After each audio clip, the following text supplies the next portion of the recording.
13 जुलाई से जो झड़पें स्टार्ट हुई दो कम्युनिटीज़ के दरमियान, ये सिविल वॉर है या ये इसराइल और सीरिया की वॉर है? इसराइल डायरेक्ट हमला नहीं कर रहा सीरिया के ऊपर, अब दुरूज हमला कर रहे हैं वहाँ पे। वेपन, इंटेलिजेंस, सब चीज़ सपोर्ट उनकी, गने इनकी। इसराइल और द्रूज का इतना प्यार कैसे है? खास बात बताने जा रहा हूँ। बिशारुल असद वो फरार हो गया, अफगानिस्तान से अशरफ गनी फरार हो गया, बांग्लादेश से शेख हसीना वो भी फरार होगी। क्या अहमद अल शर्रा अवाम के साथ खड़ा होगा या मुश्किल आने पर वो फरार हो सकता है? अबू मोहम्मद अल जुलानी जो है वो वहाँ से भाग गया है जान के खतरे के ऊपर। कंफर्म न्यूज़ है मेरे पास। मुसलमानों को उस वक्त से डरना चाहिए कि अगर वो हो गया।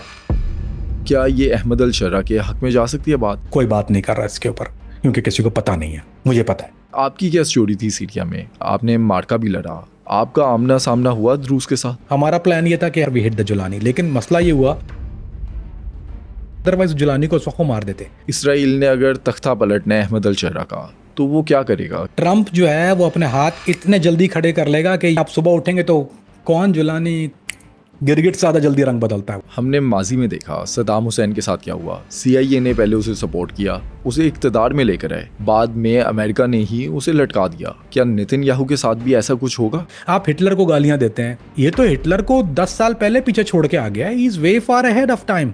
ईरान इसराइल जंग में नाकाम होने के बावजूद इसराइल बाज ना आया और उसने ये जंग मुसल्लत कर दी सीरिया पर। लेकिन कैसे? ये द्रूज कम्युनिटी है कौन और इनका मुकाबला बदू से है या सीरियन फोर्सेस से? और क्या सीरिया ईरान की तरह डटकर इसराइल का मुकाबला कर सकेगा? ये सब जानिए आज के पॉडकास्ट में कामरान फरीदी से।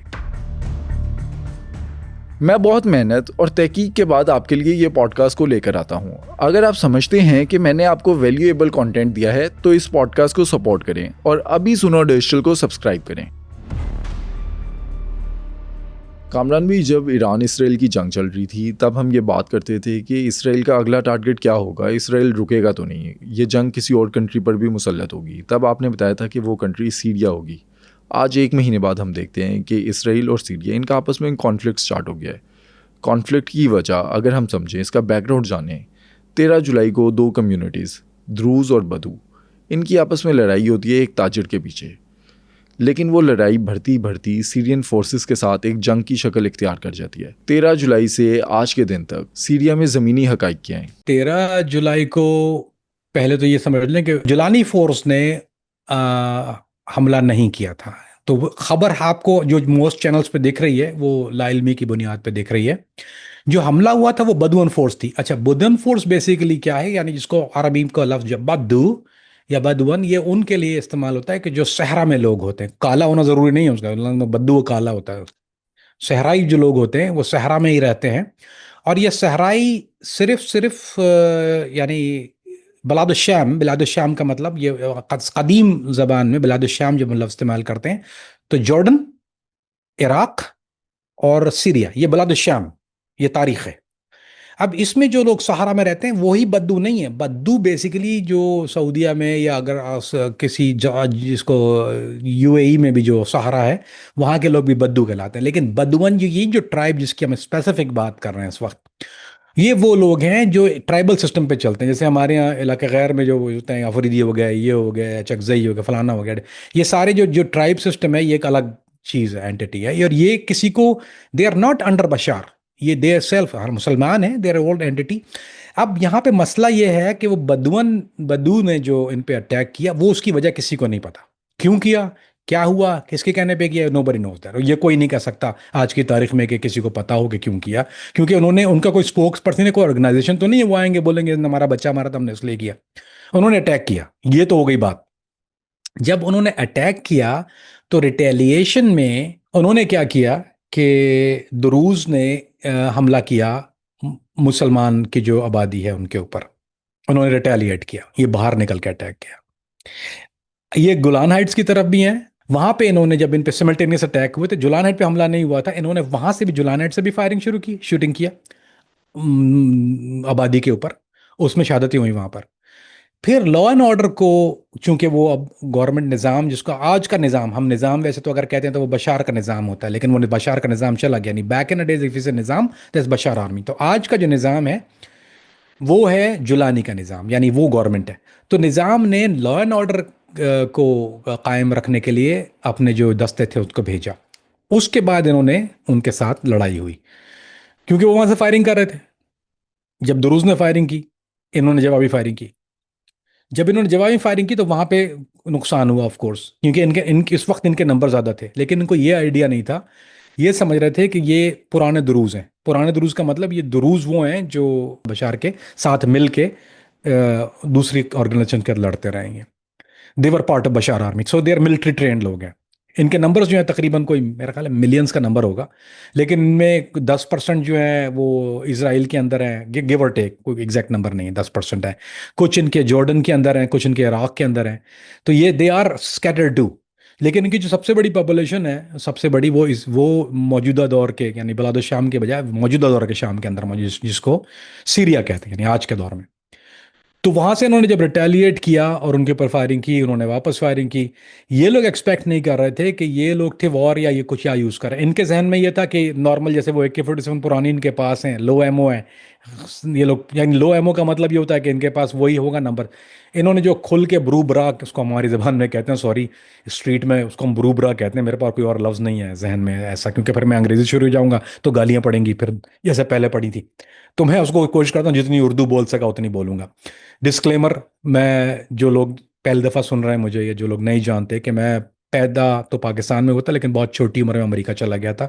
मैं उस उम्र में अमेरिका गया था जब बहुत कम लोग इंग्लिश ज़बान को याद रखते हैं। तो अल्हम्दुलिल्लाह मैंने ज़बान को याद रखा और कोशिश पूरी करता हूँ। So I am very very sorry अगर कहीं मेरे बीच में इंग्लिश निकल जाती है, तो मुझे अगर उर्दू के लफ्ज़ मुझे नहीं मिलते तो मैं अंग्रेज़ी शुरू हो जाता हूँ, उसके लिए मैं माजरत।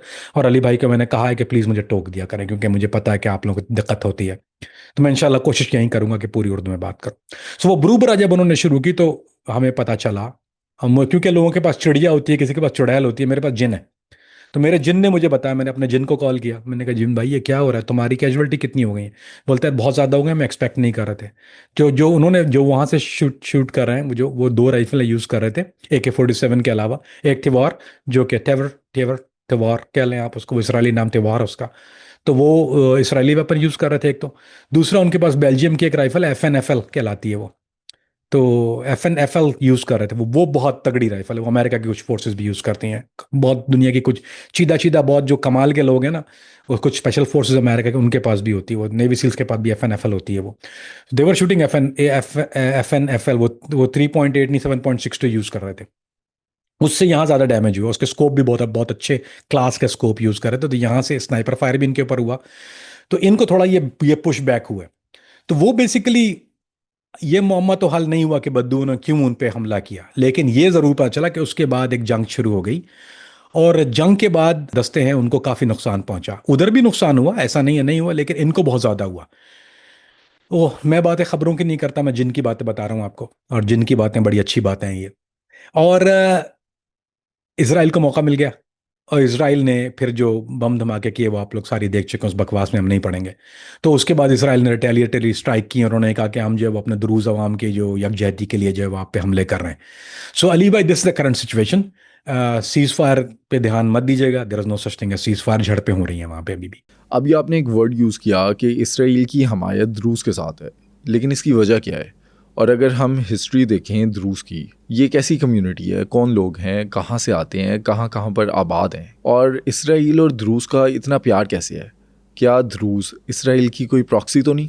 अली भाई, ये दुरूज के लिए एक और लफ्ज़ इस्तेमाल होता है, शिश इमामी हैं कुछ, इसमें थोड़ा सा अख्तिलाफ पता पाया जाता है। कोई भी आदमी इनकी करंट हिस्ट्री, अनलेस कि वो खुद दुरूज का आलिम हो, इसमें भी जोहल, जिसमें जोहल 2 किस्में, इसमें जोहल और खवास। तो ये है असल में बातिनिया।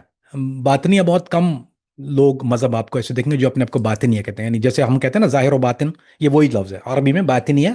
ये अपने आप को बातिनिया कहलवाते हैं। और एक और जो, दिस इज, लोग इनको अहले तशीयों की जमात कहते हैं, मैं इनको अहले तशीयों की जमात नहीं कहता। दिस इज बेसिकली इस्माइली की एक कदीम ऑफ शूट कह लीजिए उसको, जो जहाँ तक मेरी तहकीक है इनके बारे में, जो मैंने पढ़ा है। और जब ये बशार आर्मी में थे तो ये नारे बहुत ज़्यादा लगाते थे। अब आपको बताता हूँ कि एक मार्के में आई वाज देयर। तो हम लोग यहाँ से जो नारे या अलकायदा वाले जो नारा लगा रहे थे वो कहते थे लब्बैक अल्लाहुम्मा लब्बैक, तो जब शूटिंग होती तो वो जोश बढ़ाने की, ये वहां से लगाते थे लब्बैक लब्बैक बशार लब्बैक या बशार लब्बैक। तो इनका मजहब का मामला थोड़ा डेंजरस है। और इनकी तारीख ये है कि ये प्रोसिक्यूटेड हुए थे मुसलमानों के, जब भी हुआ था साजिशें कर रहे थे उस वक्त, so they were prosecuted as you know as a sect which, जिनका कोई आवे का आवा बिगड़ा हुआ है for some reason, for whatever reason, maybe right wrong, I say right, मेरी अपनी राय राइट है, मैं छुप के काम नहीं करता। मेरी अपनी सोच है कि they were to prosecute him was right, ये नहीं कि ये वर राइट है, they were prosecute him for right, क्योंकि ये काफ़ी नुकसान का बाइस बन रहे थे। तो इनकी पुरानी जो हिस्ट्री है ये बहुत अजीब व गरीब है। एक तो यानी ये कहीं पर अपने आप को, ये अपने आप को मुवाहिद भी कहते हैं for some reason, but there is no मुवाहिद, इनके अंदर वहदानियत का तस्वुर है ही नहीं अल्लाह की एक ज़ात का, दे मिक्स थिंग्स अप, लेकिन ये अपने आप को मुवाहिद भी कहलवाते हैं, दे आर नॉट मुवाहिद एट ऑल। जहाँ तक बात है, ये पहले से इनके ताल्लुकात और लोगों के, यानी जो ताकतें ना थी होने वाली थी, जिनके साथ नहीं होना चाहिए था, उनके साथ भी इन्होंने साथ दिया। ये जो क्रिश्चियन सेंट्स हैं उन पे भी यकीन रखते हैं। I mean there very very very weird thing, यानी ये सबसे ज़्यादा मेरा ख्याल है, अगर आप बात, अगर कोई इसको पढ़ना चाहे तो that's the most weird sect there is out there, जिसका कोई आप सोचेंगे यार अल्लाह ये किधर क्या हूँ, कितने क्या हो गया, ये इतने सज्जे खब्बे हैं इनके। सल्तनत उस्मानिया के दौर में ये लोग जो थे ये उनके वफादार थे, यानी वफादारी का ऐलान किया इन्होंने। अब ये वफादारी का लफ्ज़ ज़हन में रखिएगा यहाँ पे थोड़ा सा, ये अभी मैं आऊँगा इसकी तरफ, क्यों कहा मैं वफादार वफादार वफादार, ये उनके वफादार थे। यानी इनको ऑल्दो ये अलग एंटिटी थे, यानी ये ज़ाहिर बात है उनका कोई ताल्लुक़ तो नहीं था उनके साथ, यानी फ़िरका या मज़हब के साथ तो कोई ताल्लुक़ नहीं था, देवर सेपरेट एंटिटी। लेकिन इनको सल्तनत उस्मानिया ने फ्रीडम दिया हुआ था कि भाई आप यहाँ आराम से रहिए, कोई मसला नहीं है, वी विल प्रोटेक्ट यू, जैसे एक हुकूमत होती है उसके साथ ही प्रोटेक्ट किया उनको। अब वफादारी के साथ ये वहाँ रहते रहे, अपने जो कारोबार ये करते हैं, इनका स्मगलिंग है जो भी है, मोस्टली ज़्यादा बहुत स्मगलिंग, बहुत ज़्यादा बड़ा काम है इनका। ख़ास बात बताने जा रहा हूँ कि जब इनका सल्तनत उस्मानिया का खात्मा हुआ ना अली भाई, तो इन्होंने उनके खिलाफ बगावत कर दी थी, सल्तनत उस्मानिया के खिलाफ बगावत करी। और बगावत कहाँ से हुई थी अली भाई, गैस करेंगे? वो हुई सवेदा के इलाके से, यानी जो बगावत शुरू की है, यानी जिन्होंने वहाँ क़िताल शुरू किया और फिर जो चीज़ें, वो एग्जैक्टली वही जगह है जहाँ आज ये मामला खड़ा हुआ है। इनको भगाने वाले ये पहाड़ों में रहते हैं, हमेशा से पहाड़ी लोग ही हैं, I mean they always live in a mountain. लेकिन माउंटेन में क्यों रहते हैं, पहाड़ों में क्यों रहते हैं? अच्छा, पहाड़ों में रहने की एक वजह यह है कि इनको सलाउद्दीन अय्यूबी जब रहमहुल्लाह जब आए तो उन्होंने इनको फिर इनका ख़ात्मा किया, और इनके ऊपर जो थी वो लाठीचार्ज हुआ जैसा होना चाहिए, जो कि एक गद्दार का होता है। तो ये फिर पहाड़ों में जाके छुपे थे, ये गोलान और ये लिबनान और ये स्वेदा, ये सारी जगह पर, ये पहाड़ों पर ही रहते हैं क्योंकि वो प्रोटेक्टिव इलाका है, यानी वो प्रोटेक्टेड रहते थे। तो इनके साथ एक मसला तो है। ये वफ़ादार किसके थे? अब आप एक और दोबारा वफ़ादारी का लफ्ज़ मैंने क्यों कहा, ये किसके वफ़ादार थे? ये थे वफ़ादार बशार अल असद के, नहीं, उससे पहले हाफिज़ अल असद के। हाफिज़ अल असद के वफ़ाद, इन्होंने ऐलान जो किया वफ़ादारी का, वो ऐलान किया था उन्होंने हाफिज़ अल असद के साथ बेसिकली। तो ये फिर हाफिज़ अल असद के बाद जब बशार आया उसके साथ भी वफ़ादार रहे ना, बिल्कुल सही। जैसे ही जुलानी आया, उन्होंने क्या किया? बगावत की इनके ख़िलाफ़ और ऐलान किया जुलानी के साथ वफ़ादारी का ऐलान कर दिया। देयर वाज अनाउंस कि हम इसके वफ़ादार हैं, we are part of it, या इनका ख्याल ये था कि अब जूतों में दाल बट रही है तो हमारा हुकूमत में हिस्सा हो जाएगा। जुलानी ने हुकूमत दी नहीं। जैसे ही इनको आइडिया हुआ, जुलानी ने अपनी कैबिनेट बना ली, उनको कुछ नहीं मिल रहा, इन्होंने उसके खिलाफ बगावत का ऐलान किया। और इनका ताल्लुक़, अब कीप इन माइंड, इसराइली फ़ौज में इनका एक बहुत बड़ा हिस्सा, IDF की बात नहीं कर रहा, नॉट टॉकिंग अबाउट IDF, हम talking about conventional Israeli military में दुरूज़ का एक बहुत बड़ा फैक्टर मौजूद है। दे आर इन देयर, बड़े स्ट्रॉन्ग भी हैं वहाँ पे ये, और इनकी सुनी जाती है। यानी ये सिर्फ ऐसा नहीं है कि नाम के फ़ौजी नहीं है, ये काम के फ़ौजी हैं। तो ये इधर से बशार के साथ फ़ौज में थे, हाफिज़ के साथ, बशार के साथ उसी फ़ौज में थे। और ये जो मामले जद्दी पुशी चलते हैं, हम असल में ये हमारे यहाँ आर्मी का लोगों के जहन में ये होता है कि अरब ममालिक में आर्मी का एक बहुत अलग कॉन्सेप्ट है, और अजम में, यानी हमारे यहाँ जैसे मुसलमान मुल्कों में या पाकिस्तान, इंडिया, एक अलग फैक्टर आप हायर करते हैं। ये कबीलों की हायरिंग होती है, यानी वो कबीलों की वफादारी ले लेते हैं कि भाई इतना ये हिस्सा तुम्हें दिया जाएगा यहाँ का। ये दुनिया में जहाँ भी जितने भी अरब ममालिक हैं, आप जहाँ भी देखेंगे, इराक़ में भी यही था, ये कि वो कबीलों से फैक्टर ले लेते हैं और उनसे वफादारी लेके फिर उन कहते हैं कि भाई इतना जो मामला है तुम हमारी फ़ौज में आ जाओ और हमें तुम्हें ये मराद देंगे। उसके बाद वो कबीले को मराद दी जाती हैं सारी। तो जो भी अगर बद्दुओं का कबीला, वैसे बद्दू फ़ौज में जाते हैं, मिसाल के तौर पे बता रहा हूँ सिर्फ, कि अगर बद्दू एक ऐलान करता है कि हम जो है वो आपके साथ फ़ौज में आते हैं, तो उनके कबीले के कुछ लोगों को वो मुख्तस कर देंगे कि ये 2,000 या 5,000 या 10,000 आदमी जाएंगे, लेकिन उसके बदले में उनको पूरे कबीले को मराहत मिलती हैं। तो सेम थिंग जब दरूस जितनी बार भी यानी इन्होंने ऐलान किया हिमायत का, तो इनको मराहत तो मिल जाती थी। यानी फैक्टर क्या था कि आप अपने इलाके में रहें, हम आपको प्रोटेक्ट भी करते हैं, और अपनी जो जो मजहबी जो आप हरकतें करते हैं मज़हब के नाम पे, वो आप करते रहिए, we not gonna touch you. Israel ने क्यों इजाज़त दी इनको? Why they gave the freedom? चचा के लड़के हैं इनके वो? नो। क्यों? क्योंकि ये जब बशार के साथ थे तो उस वक्त भी ये दोनों साइड प्ले कर रहे थे। That's what they were doing. तो Israel use them for spying on मुसलमान। ये भी तारीख है इनकी, तारीख ही नहीं, ये तारीख से ही पुराना काम है, अभी तो नहीं हो रहा है। They been doing it for a while. अब एक कंधा चाहिए इसराइल को बंदूक चलाने के लिए। वो कंधा कौन सा है? उन्होंने दो कंधे, एक कंधा उन पर राजी नहीं हो रहा है। यानी बशार आर्मी के दो बड़े मुस्बत सुतून हैं। एक अलवाइट्स जिनको नुसैरिया भी कहते हैं, और एक हैं द्रूज। दो फैक्टर हैं, ये दोनों अपनी जगह बहुत स्ट्रांग है, और ये अगर दोनों मिल जाएं तो उसको इंग्लिश में कहते हैं द परफेक्ट स्ट्रांग। एक खतरनाक तूफान की सूरत इख्तियार कर सकता है। कोई बात नहीं कर रहा इसके ऊपर, क्योंकि किसी को पता नहीं है, मुझे पता है। तो दुरूस ने गोलान हाइट्स के ऊपर, जो मैंने पहले भी उसका जिक्र किया था कि दुरूज ने गोलान हाइट्स के ऊपर उन इलाकों में रिहाइश इख्तियार की। देवर नॉट देयर इनिशियली, ऐसा नहीं था कि वो पहले से वहां रह रहे हैं। जब इसराइल वहां पर आया तो जो सीरिया के जो दुरूज थे, जो उन्होंने माइग्रेट किया, they gave him the colonize there. वहां पे उन्होंने अपने घर बनाना शुरू किए। एक कॉलोनी बन गई वहां पे। जैसे जैसे इसराइल आगे बढ़ा, दुरूज आगे बढ़े। जैसे इसराइल फ्रंट जो थी, अभी जो मार्का हुआ है, उसमें दुरूज फ्रंट पे थे और इसराइली बैक पे थे, क्योंकि जो मोटर आके गिर रहे थे इनकी गाड़ियों के ऊपर, वो were fire from the back Golan height से। यानी वो इसराइली आर्मी कर रही थी। They didn't use sophisticated rockets, they use mortar गोले ओनली, 50 मिलीमीटर 30 मिलीमीटर जो भी है, वो छोटे वाले मोटर से आ रहे थे। उनका ख्याल ये था कि somehow Druze got it. Druze never got it. Druze got the sophisticated weapon and they are train to fight it. जहां तक अब रिटेलिएशन का ताल्लुक है, तो अब ये बात समझने की जरूरत है कि द ग्रेटर इसराइल का जो ख्वाब है, जो उसका सेकंड निशाना सीरिया है। ये तो बात मैंने बहुत पहले आपको बता दी थी। I knew this gonna happen and this was gonna happen and suppose to happen. तो वहां पे ये मामला शुरू हो गया। ठीक। दुरूज को उन्होंने उन्होंने जब हमला किया तो उन्होंने ये नहीं, इसराइल ने इस दफा ये नहीं कहा कि हम कर रहे हैं, वो बोला दुरूज के ऊपर जुल्म हो रहा है, वी आर हेल्पिंग हिम। अब बदुओं ने हमला किया, बस इसका जुलाने से कोई ताल्लुक नहीं है। It started something, now they saying we gonna retaliate because हमारे पास जो 10% पॉपुलेशन है वो हमारे शहरी हैं, और यहाँ पे जो है they have a link with that thing, तो हम उनकी हिमायत के अंदर, तो इनके कंधे पे होकर उन्होंने बंदूक चलाना शुरू कर दी। अब मैं आपको कंपैरिजन देता हूँ छोटा सा, गजा का और इसराइल का। अब गजा में इसराइल डायरेक्ट हमला कर रहा है, ठीक है, पूरी दुनिया में हा हू मची हुई है। What's the difference now? अब क्या फर्क है? अब इसराइल डायरेक्ट हमला नहीं कर रहा सीरिया के ऊपर, अब दुरूज हमला कर रहे हैं वहां पे। वेपन, इंटेलिजेंस, सब चीज सपोर्ट उनकी, गने इनकी। अब आप इसराइल ये तो नहीं कर सकता वो तो मैं तो इनके ऊपर डिफेंस में किया था, now they are doing whatever they doing, ये कर रहे हैं ना जो कर रहे हैं।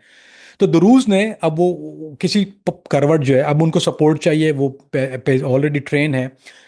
जो खतरे की बात है अली भाई, वो ये है कि जब अलवाइट्स जिसको हम कहते हैं, जो कि सेकंड बिगेस्ट फैक्टर है, यानी दो बड़े फैक्टर है ना, दुरूज और अलवी, तो अगर अलवी खड़ा हो गया और वो मिल गए इनके साथ, तो दैल बिकम द परफेक्ट स्टॉर्म, जिससे मुसलमानों को उस वक्त से डरना चाहिए कि अगर वो हो गया।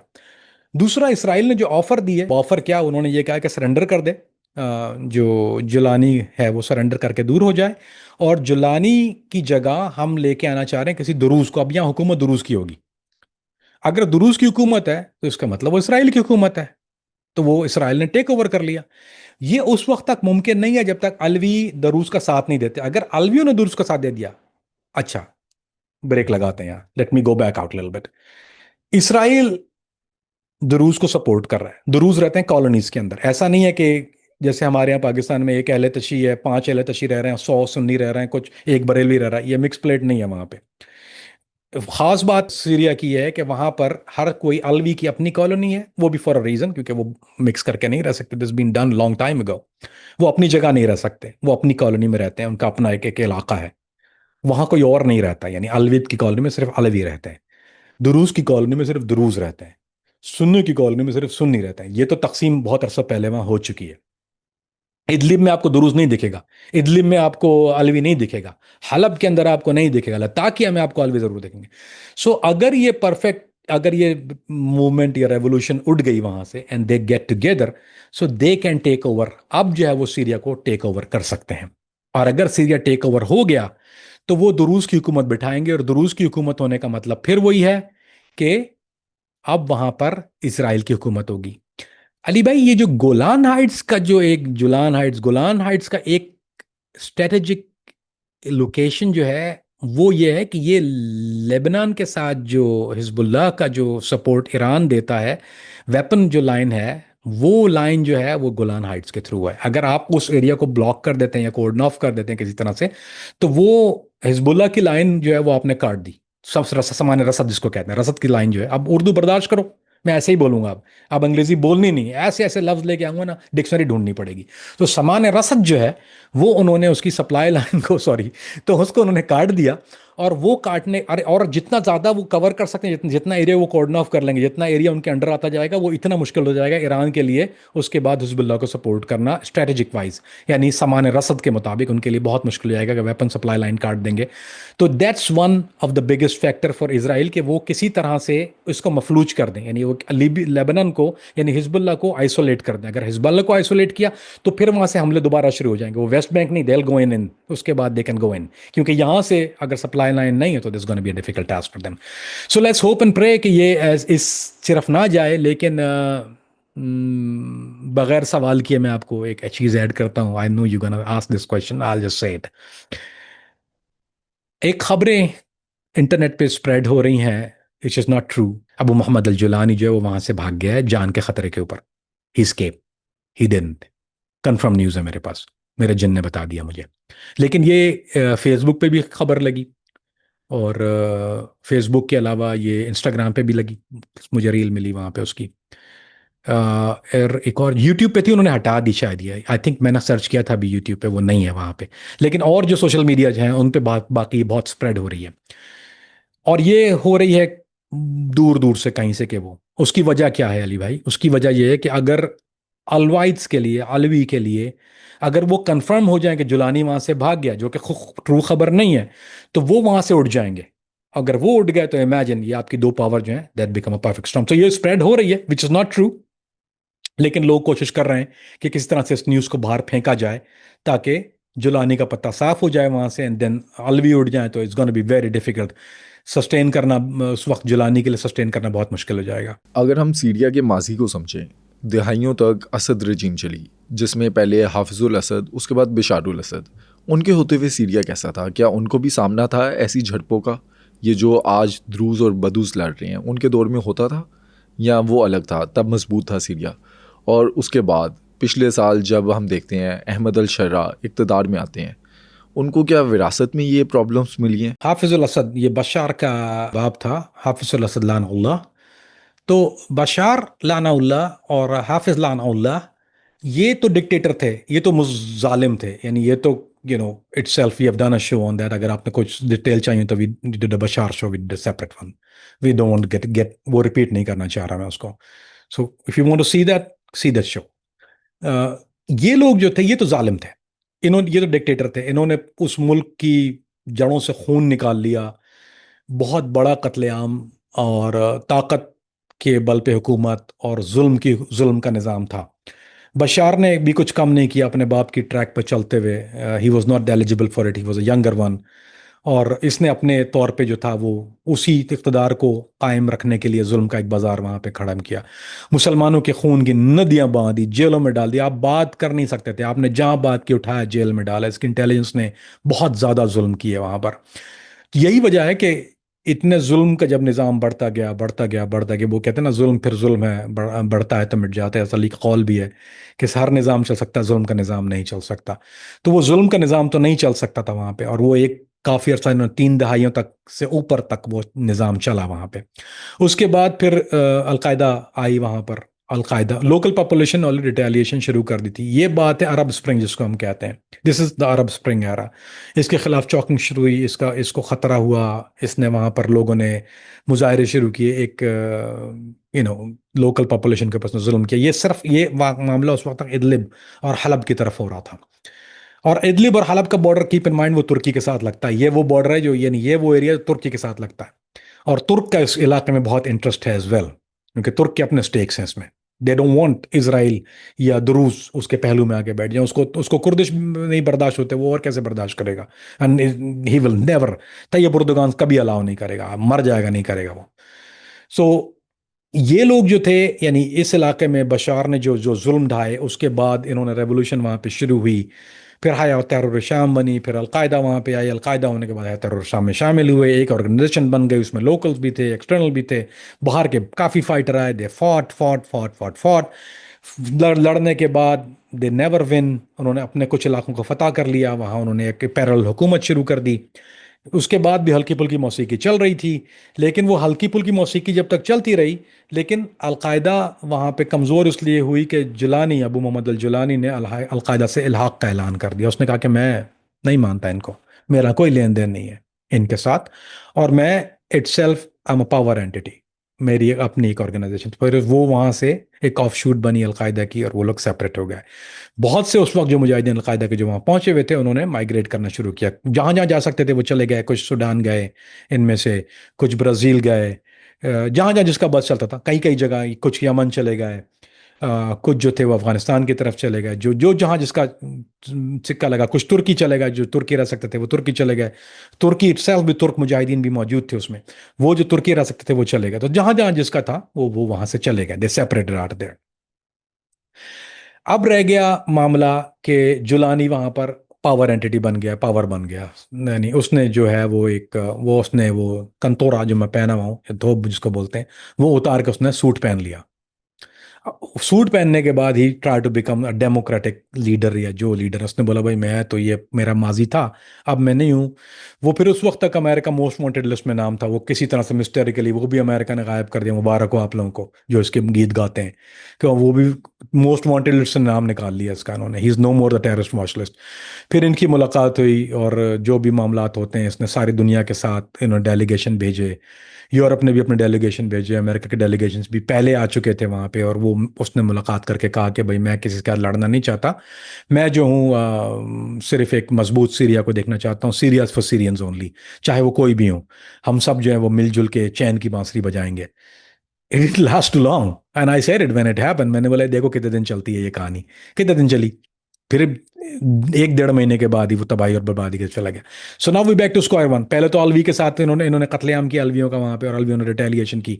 इनमें से हालांकि अलवीस ने लेबनान की तरफ बहुत बड़ी हिजरत की, और उनको लेबनान ने वेलकम भी किया, क्योंकि अहले तशी पॉपुलेशन ने इनको वहाँ अकोमोडेट भी किया। हिजबुल्ला ने भी अकोमोडेट किया, हिजबुल्ला भी अकोमोडेट कर रहे हैं उनको।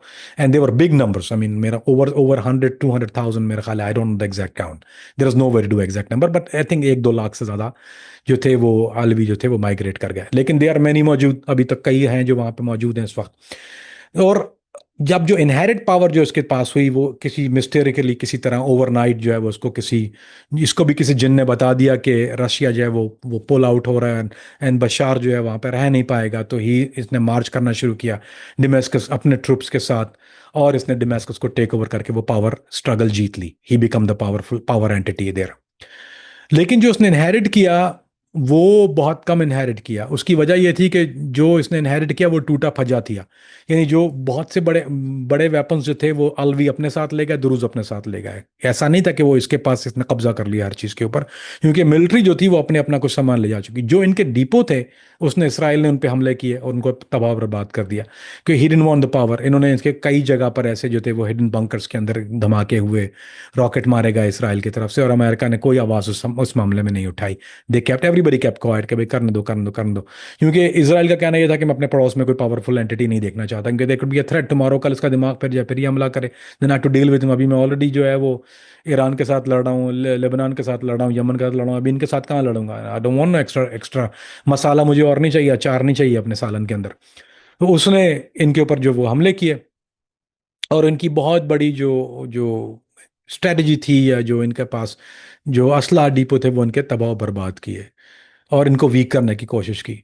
They have numbers, they don't have sophisticated weapon, ये उनके पास नहीं है, ना उनके पास आ सकते हैं, कोई देगा भी नहीं जब तक ये अपना एक स्टैंडिंग, फ्री स्टैंडिंग या क्लियर स्टैंडिंग नहीं बता देंगे, उस वक्त तक they not gonna have support.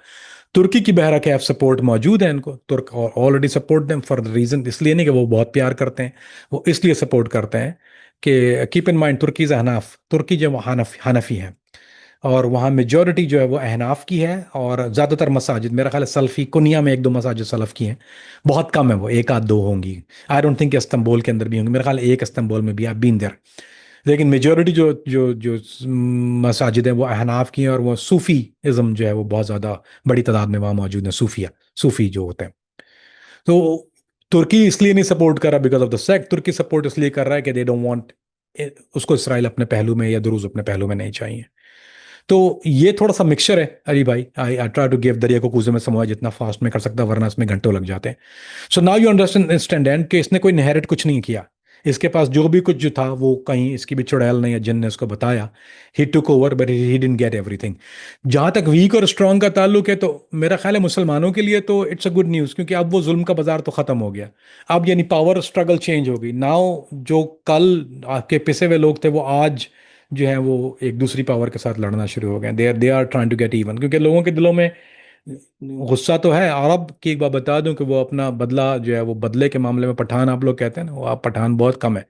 अरब के मामले में ये है कि वो कहीं का भी अरब हो, वो भूलता नहीं है कभी भी। तो वो they trying to get even, तो वो अलवियों के उन्होंने उनके साथ जो किया, वो जाके उनको छितर मार रहे हैं कि भाई तुम भुगतो, होर चुपो गन्ने। अहमद अल शरा का बैकग्राउंड तो अलकायदा का है, लेकिन जब रजीम चेंज होती है तो उस टाइम पपेट गवर्नमेंट के तौर पे इक़्तिदार में आ जाते हैं। अगर नीयत की बात की जाए, इसराइल के जब मज़ीद हमले होंगे, ये हमले शदीद हो जाएंगे, आपको लगता है कि सीरिया की आवाम के साथ वो खड़े होंगे, या जैसे हमने माजी में देखा बिशारुल असद वो फ़रार हो गया, अफ़गानिस्तान से अशरफ गनी फ़रार हो गया, बांग्लादेश से शेख हसीना वो भी फ़रार होगी, क्या अहमद अल शरा आवाम के साथ खड़ा होगा, या मुश्किल आने पर वो फ़रार हो सकता है? अली भाई, जितना मैं जानता हूँ जिलानी को, जितना मैं उसको समझता हूँ या जानता हूँ, मुझे नहीं लगता कि वो कहीं जाएगा। उसमें जरासीम मौजूद है, लड़ने वाला है। ऐसा कोई बहुत बड़े मार्कों में ऐसा पोजीशन उसने नहीं की है कभी, ऐसा ही वॉज नेवर।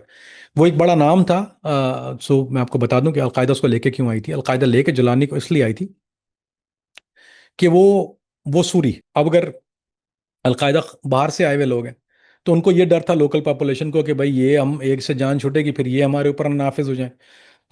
तो अलकायदा ने उसको फ्रंट पे जरूर बिठाया हुआ था, लेकिन डिसीजन मेकर जो थी वो अलकायदा के कुछ और लोग थे। शेख अबू हमाम हमाम जो थे वो डिसीजन मेकर थे, शेख अबू फरश थे वो डिसीजन मेकर थे। ये वो सिर्फ आदमी था जो सिर्फ बोलता था, पपेट था उस जमाने में भी। उस वक्त he was not the main powerful guy, he was not कोई ऐसा कोई बहुत स्ट्रेटेजी कमांडर, इसको अस्करी महसूल कहते हैं अरबी के अंदर। ये अस्करी महसूल नहीं था, ये कोई बड़ी चीज़ नहीं थी, लेकिन ये सिर्फ एक फ्रंट फेस था जो उन्होंने रखा हुआ था लोकल पॉपुलेशन को शो कराने के लिए कि ये तुम्हारे पर एक बिल बोर्ड लगा दिया हमने, इसको देखो और खुश रहो। वो सिर्फ टेबलेट दे दी थी। ये अलग बात है कि इसने बाद में अपना रंग दिखाया और ये अलग हो गया। तो जहां तक बात है इसके भाग जाने की, आई डोंट थिंक ये भागेगा वहां से। ही विल फाइट, ये इतने आसानी से नहीं, लेकिन he don't want to fight. इसके लिए मे बी, दिलों के हाल सिर्फ अल्लाह जानता है, इल्म गैब मुझे है नहीं। जहां तक मैं समझता हूँ, सिर्फ राय दे सकता हूं मैं, वो यही है कि ये चाहता है कि सीरिया पे हुकूमत करे, सीरिया को इंडिपेंडेंट करे, सीरिया दोबारा ताकत बने, क्योंकि सीरिया की तारीख बड़ी खतरनाक है। खिलाफत यहाँ पर थी ना, तो दमिश्क के अंदर तो खिलाफत रही है, यानी यहाँ से तो खुलफा जो थे वो मामलात चलते थे। तो हुकूमत ये चाहता है कि एक इस्लामी तौर पे भी इसकी बड़ी स्ट्रॉन्ग हिस्ट्री है दमिश्क की, और स्ट्रेटजी वाइज भी अगर आप इसकी लोकेशन देखें तो that's a beautiful location as well. तो इसका ख्वाब तो यही है कि ये रूल करे वहाँ पे, and Syria become another powerful nation like they used to be. और जो जो उनकी तारीख रही है, not Bashar era, pre Bashar era की बात कर रहा हूँ मैं। और वहाँ पे जो है वो निज़ाम जो है वो नॉर्मल हो जाए, लोग जो है वो, his intentions I think are good. क्या ये कर सकता है, एग्जीक्यूट कर सकता है? मेरा नहीं ख्याल अली भाई, इट्स बहुत बड़ी खिचड़ी है वहाँ पे, कभी नहीं होगा ये वहाँ पे। मेरा नहीं ख्याल कि वहाँ कभी चैन की बांसुरी बजेगी। मैंने आपको कुछ 3 नाम तो गिनवा दिए जो कौमें वहाँ पे रहती हैं, ठीक है, फॉरगेट द बदुअन्स राइट ना, वो अपनी अलग एंटिटी हैं, they are strong as well. जब वो इकट्ठे हो जाते हैं ना, फिर आप लड़ लो उनसे जाके सहरा में, फिर बताएंगे वो क्या होता है। नॉट दैट दे डोंट, इनका अभी तक ऐसा सच कोई लड़ाई जुलानी के साथ नहीं है, लेकिन हालात जिस तरह तेजी से चेंज हो रहे हैं, आपने सोचा नहीं होगा ना कि इतना जल्दी अलवियों से झगड़ा होकर द्रूज की तरफ कन्वर्ट हो जाएगा। आई मीन किसने सोचा था ये बात कि ओवरनाइट ये हो गया, एंड इट वेंट खाना जंगी में तब्दील हो गई बात। तो वहां के हालात जितना जल्दी तब्दील हो रहे हैं, और वो पावर स्ट्रगल भी वहां पर मौजूद है। अलवी कभी नहीं चाहेंगे कि जुलानी पावर में रहे, दुरूज कभी नहीं चाहेंगे कि जुलानी पावर में रहे।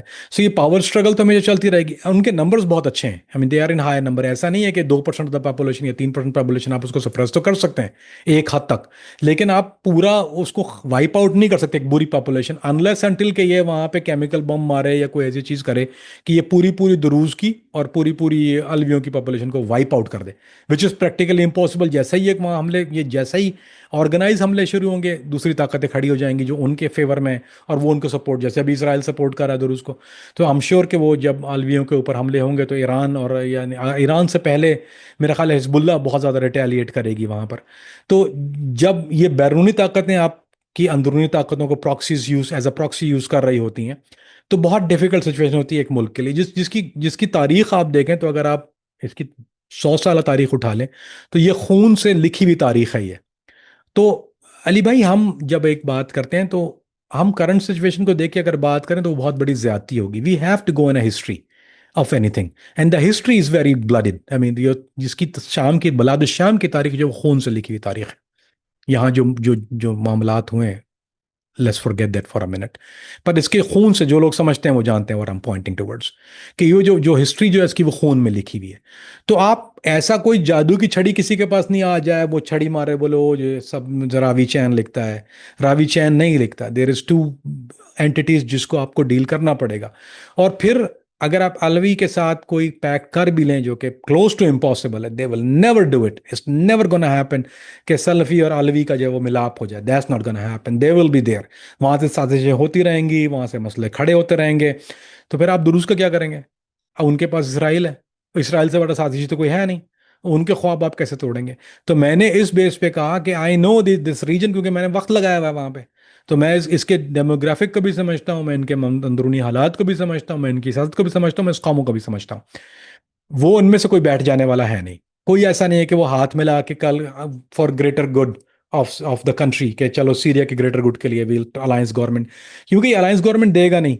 ऐसा नहीं होगा कि ये बोले कि चलो तुम एक में से, तुम अलवी से मैं इस वजारत अलवी को देता हूँ, ये वजारत जो है वो दुरूज के पास है। It's not gonna happen. अगर मिल दे भी दी एज सच, अगर फॉर सेक ऑफ आर्ग्यूमेंट हम कहते हैं दे भी दी, तो दुरूज की जो गवर्नमेंट भी है, जो भी पॉलिटिशियन या जो भी आदमी ये बिठाएगा, उसकी उसकी कठपुतली जो पीछे से इसराइल चला रहा होगा, फिर प्रॉब्लम है आपको। So how can you solve such a crazy situation? It's not practically possible. मुमकिन ही नहीं है कि आप इसको हल कर सकें। अहमद अल शरा की फोर्सेस हैं, जो सीरियन फोर्सेस हैं, वो ना द्रूज के साथ हैं ना बदू के साथ। वो सिर्फ़ और सिर्फ अमन चाहते हैं। द्रूज जो है उनको इसराइल की हमायत हासिल है, क्योंकि एक बहुत बड़ी तादाद में द्रूज इसराइली फोर्सेस में है। लेकिन दूसरी तरफ जो बदू हैं, क्या उनको किसी की हिडन सपोर्ट हासिल है? ना बदुओं के साथ कोई फोर्स है, ना उनको किसी की हिमायत है, ना उनको किसी की हिमायत चाहिए। ये वास्ता जिसका पड़ा है ना वो जानते हैं। अली भाई, ये लोग वो लोग हैं, लड़ने में तो आप इनकी यार बहुत कदीम तारीख है ये। I mean these guys are like जजीरा अरब जिसको कहते हैं ना, जजीरतुल अरब, ये उसमें एक जगह नहीं है, दे आर स्कैटर्ड। और सूडान के इलाके, यानी अफ्रीका तक में, सूडान में भी ये इलाके, माली, और इधर से ये उधर भी लड़ते रहे। I mean this guys fight. इन्होंने जो सबसे बड़ी खटिया खड़ी की थी ना अली भाई, ये फ्रांस फोर्सेस का जो मामला हुआ था, मगरब जिसको कहते हैं, उस वक्त मगरब था, अब तो खैर वो हुकूमतें अब नक्शे बन गए उसके। इन्होंने वहाँ भी लड़ा, और बहुत ख़तरनाक लड़ते हैं। तो इनको ज़रूरत नहीं है अली भाई। I mean this guys don't care. मैं आपको एक मिसाल देता हूँ बद्दुओं की, ठीक है? मुझे ये मेरा ख्याल 2 वीक पहले मेरे साथ एक वाक़या हुआ। मैं गाड़ी चला रहा था, किसी ने मेरी गाड़ी को कट किया। तो मेरे साथ एक लोकल बैठा हुआ था, तो उसने मेरे हाथ को यूँ, मैं जब कट किया तो तारीफ, तो मुझे जोश आया, मैंने एकदम जाके मैंने कहा क्या? उसने मेरे हाथ को यूँ किया। मुझे बोलता मत कट करना, मत करो कुछ। मैंने बोला क्यों? ये देखो पागलों की तरह। बोलता देखो उसको अगर ये श्योर भी होगा ना, उसको ये बद्दुओं को अगर ये श्योर भी, जिसने काटी तो बद्दू था, कहने लगा कि इनको अगर 100% श्योर भी है ना कि इसको सजाए मौत हो जाएगी और तुम्हें कुछ करने के बाद ये तुम्हें अभी भी यहीं मार देगा, इसको कोई फ़र्क नहीं पड़ता, ये हंस के मर जाएगा लेकिन ये अभी तुम्हें नहीं छोड़ेगा। Their nature and mind is site is very very strange. और इनके बारे में एक और ख़ास बात ये है कि ये ऊँट का गोश्त खाते हैं। दे आर वेरी उनकी डाइट जो है खजूर, दूध और ऊँट का गोश्त, ये बाहर ज़्यादा रिलाय नहीं करते चीज़ों के ऊपर। They are self sufficient, centuries से इनका यही है। तो एक और बात ऊँट के गोश्त खाने के बारे में बहुत मशहूर है। ये शेख मक्की अल हिजाज़ी ने एक बात अपने बयान के दौरान कही थी, मेरे हमेशा दिल में रही है बात, कि ये ऊँट की एक आदत होती है ना, वो अड़ियल होता है ना, एकदम स्टबन कैसा होता है, exactly what in their blood. ये अड़ गए तो अड़ गए। अब आप देखिए इन्होंने क्या किया, बस इसने जुलानी ने अभी ऐलान किया कि हम सीज़ फायर, आप जो कह रहे थे सीज़ फायर कर दिया, ये आ गया है, बोला हाँ कोई सीज़ फायर वीज़र नहीं, हमारा खून गिरा है ना, हम बदला लेंगे। अभी अगर इनको लड़ना पड़ा ना, ये जुलानी से भी लड़ जाएंगे, दे नॉट गोना केयर। आप ये नंबर्स की और गन्स की बात नहीं है ये, वो अगर उसको हाथ से लकड़ी से डंडे से लड़ना पड़ेगा, they will fight, but they will fight them. अगर इनको रोकने की कोशिश की दूसरी साइड ने, ये दे गोना हैव 2 महाज खोल देंगे ये, और इनको कोई फ़र्क नहीं पड़ता। फिर क्या होगा कि इनके अभी 3 कबीले, जो मेन कबीले जिनका मैंने नाम लिया, अब क्या होगा, वो 3 कबीले नहीं, फिर जो बाहर के कबीले वाले लोग हैं वो भी शामिल हो जाएंगे साथ में मिलके। यानी you can not afford to do it. फिर ये आप इनकी जो देखेंगे ना, इनका जो सिस्टम है वो, दीज गाइज, इनका एंटरटेनमेंट जो है ना अली भाई, क्या पता है क्या एंटरटेनमेंट के लिए क्या करते हैं, ये ऊँट की रेस करते हैं और उसमें मर जाते हैं, ज़ख्मी हो जाते हैं तब। और ऊँट की रेस होती है ना, एक तो आपने टीवी पे देखी होगी, वो खलीज वगैरह में होती है, वो रेस नहीं है। इसमें ये एक दूसरे के ऊँटों को जाके टकराते हैं और किसी की टांग टूट जाती है, कोई गिर जाता है, गिर गया मर गया, doesn't matter, they keep on going. वो कितने लोग मर जाते हैं उसमें, that's their entertainment. You can not mess with this people, they are different breed Ali भाई। 13 जुलाई से जो झड़पें स्टार्ट हुई 2 कम्युनिटीज़ के दरमियान, द्रूज़ और बदू, अब ये सिविल वॉर की शक्ल इख्तियार कर चुकी है। क्या अहमद अल शर्रा को इस बात का अंदाज़ा था कि ये जो झड़पें स्टार्ट होंगी इसका आमना सामना सीरियन फोर्सेस के साथ होगा? और क्या ये अहमद अल शर्रा के हक़ में जा सकती है बात कि इस चीज़ को बेस बनाकर वो वाइप आउट कर सकता है द्रूज़ को, या सिर्फ और सिर्फ उसे नुकसान उठाना पड़ेगा? ये लोगों ने जो रिटेलिएट किया इसके दस्तों ने, वो तो लॉ एंड ऑर्डर को कायम करने के लिए किया कि भाई बदुअन्स पुश बैक हो गए, इनसे लड़ाई शुरू हो गई। It was a surprise thing for them as well. यानी ऐसा तो नहीं था कि उन्होंने बहुत प्री प्लान करके किया था कि हम बद्दुओं से हमला कराएंगे फिर हम आ जाएंगे, अदरवाइज वो दोनों साथ मिलकर करते, there would been a bigger fight. लेकिन बद्दूस पुल आउट हो गए जब वो हमले के बाद, दे डिडंट फाइट, दे वो अटैक हुआ एक, उसके बाद जब ये लोग पहुंचे वहां पे तो बद्दूस pull out, they didn't want no casualty, उनको नहीं चाहिए थी, उन्होंने जो करना था वो कर दिया। अब झगड़ा शुरू हो गया जुलानी वर्सेस दुरूस, या जुलानी वर्सेस इसराइल कह लें उसको, इधर वे दे आर। वो झगड़ा जब शुरू हो गया तो it was a surprise thing. उनको आइडिया नहीं था कि इनके पास वेपन कौन से हैं, वो तो यही समझ रहे थे कि ये पुराने जो इनके पास सेफ्टी के लिए उन्होंने AK-47 रखी हैं, इजिप्शियन स्टाइल होती हैं इनके पास, वो मसली ज़्यादा वेपन इनके पास है, वो रशियन नहीं है इनके पास, ये वो लड़ रहे होंगे। इनको जब सरप्राइज मिला वहां से थे वो राइफल चली, तो उनको आइडिया हुआ कि स्नाइपर राइफल भी है उनके पास, तो ये भी है 7.62 से फायर हो रहा है, 50 कैलिबर बैरेट भी आ रही है वहां से। वो 50 कैलिबर का भी सवाल ही नहीं पता होता इस्तेमाल करें, उनके दशका को उन्होंने मार्टर मार मार के बेड़ा गर्क कर दिया, तलतशरीन का दशका रॉकेट मार्टर मार मार के इनका बेड़ा गर्क किया, क्योंकि वो जो मोबाइल यूनिट होता है जो एंटी एयरक्राफ्ट मॉडिफाइड वर्जन कहते हैं जिसको, यानी चाहे वो तलतशरीन हो, उसको उन्होंने जब मारा है तो they were not ready for it. अब सवाल ही नहीं पता था कि वो इतना फ्रंट पे जाते। तो अब जो इसराइल इनको इस्तेमाल कर रहा है वो गोलान हाइट्स को कैप्चर करने के जो और इलाके हैं, यानी he is like moving forward ना, उसको चाहिए ही वो इलाका, तो वो तो मूव फॉरवर्ड कर रहा है वहाँ पे with the help of the रूस, वो तो रूस की मदद से कर ही रहा है। तो सरप्राइज अटैक था, लेकिन ये कि अगर इसके जहन में ये ख्याल तो आया होगा, जारी बात है किसी भी आदमी के जहन में ख्याल आएगा कि भाई इसको, इस पॉपुलेशन को टैकल कैसे करें, लेकिन आप मिलियन लोग तो नहीं मार सकते किसी के, सवाल ही नहीं पैदा होता ना। अगर 1-2 लाख होता तो चलो आपने प्लान किया कि हम 3 या 4 महीने में कुछ ऐसे अटैक करेंगे या करवाएंगे, या कुछ ऐसी चीज़ें होंगी कि विल स्टार्ट अप, फितना खड़ा हो बीच में, विल स्टार्ट अटैक।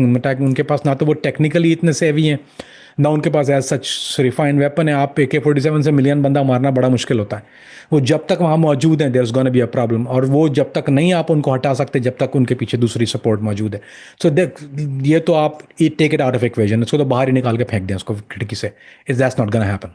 कामरान भाई, आपने भी सीरिया में टाइम स्पेंड किया है, आपने मार्का भी लड़ा, आपका आमना सामना हुआ द्रूज़ के साथ। ये जो द्रूज़ हैं ये कैसे जंगजू हैं, और आपकी क्या स्टोरी थी सीरिया में? आप वहाँ पर पहुँचे कैसे, किस किस से मुकाबला किया और फिर निकले कैसे? अली भाई, मैं तो गया था वहाँ पर as a logistic for Al Qaeda. मुझे तो इनवाइट किया था, मैं तुर्की में था, तुर्की से मुझे वो लोग लेके गए वहाँ पे, फिर मैं रहा वहाँ पे। मुझे पसंद भी था, मज़ा भी आता था वहाँ पे, वो लॉट ऑफ एक्शन। तो मैं एक्शन जंकी हूँ, तो मुझे एक्शन में बहुत मज़ा आता था। तो मैंने मार्का तो इदलिब लड़ा। वो इसलिए नहीं लड़ा कि मैं कोई जहाद कर रहा था, खुदा ना खास्ता मैं कभी, अल्लाह ना करे, मैं कभी अपनी ज़बान से ऐसा नाम भी लूँ, बहुत बड़ी अय्यारी मकारी होगी इफ़ आई से something like that, not true. मैं सिर्फ और सिर्फ मुझे ये दिखाना था कि एक होता है कि आपको पर्सनैलिटी प्रोफाइल मुझे एक क्रिएट करनी थी फॉर वट एवर रीज़न। वो आपकी इज्जत जब तक नहीं करते जब तक आपको एक्शन में ना देख लें। आई मीन वो आपको वो स्टेटस नहीं मिलता जब तक they don't see you as somebody who got the heart to fight. तो आई वॉलंटियर, मैंने वो मार्का तो इदलिब के लिए वॉलंटियर किया था। वो हमारा मार्का जो था, वो जो मैंने लड़ा, तो उसकी जो कमांड जो थी उस वक्त, वो शेख अबू खबाब के बेटे हमजा कर रहे थे। He was a lead commander. तो मैंने उनके अंडर, क्योंकि वो और भी कतीबे थे और भी मास्कर लड़ रहे थे, मैंने उनके अंडर लड़ा था वो। एंड वी वर द, हमारा जो जो जो चीज़ थी रबात में, वो फर्स्ट, वो पहला दस्ता था मेरा, और उस फ्रंट लाइन पे था मैं।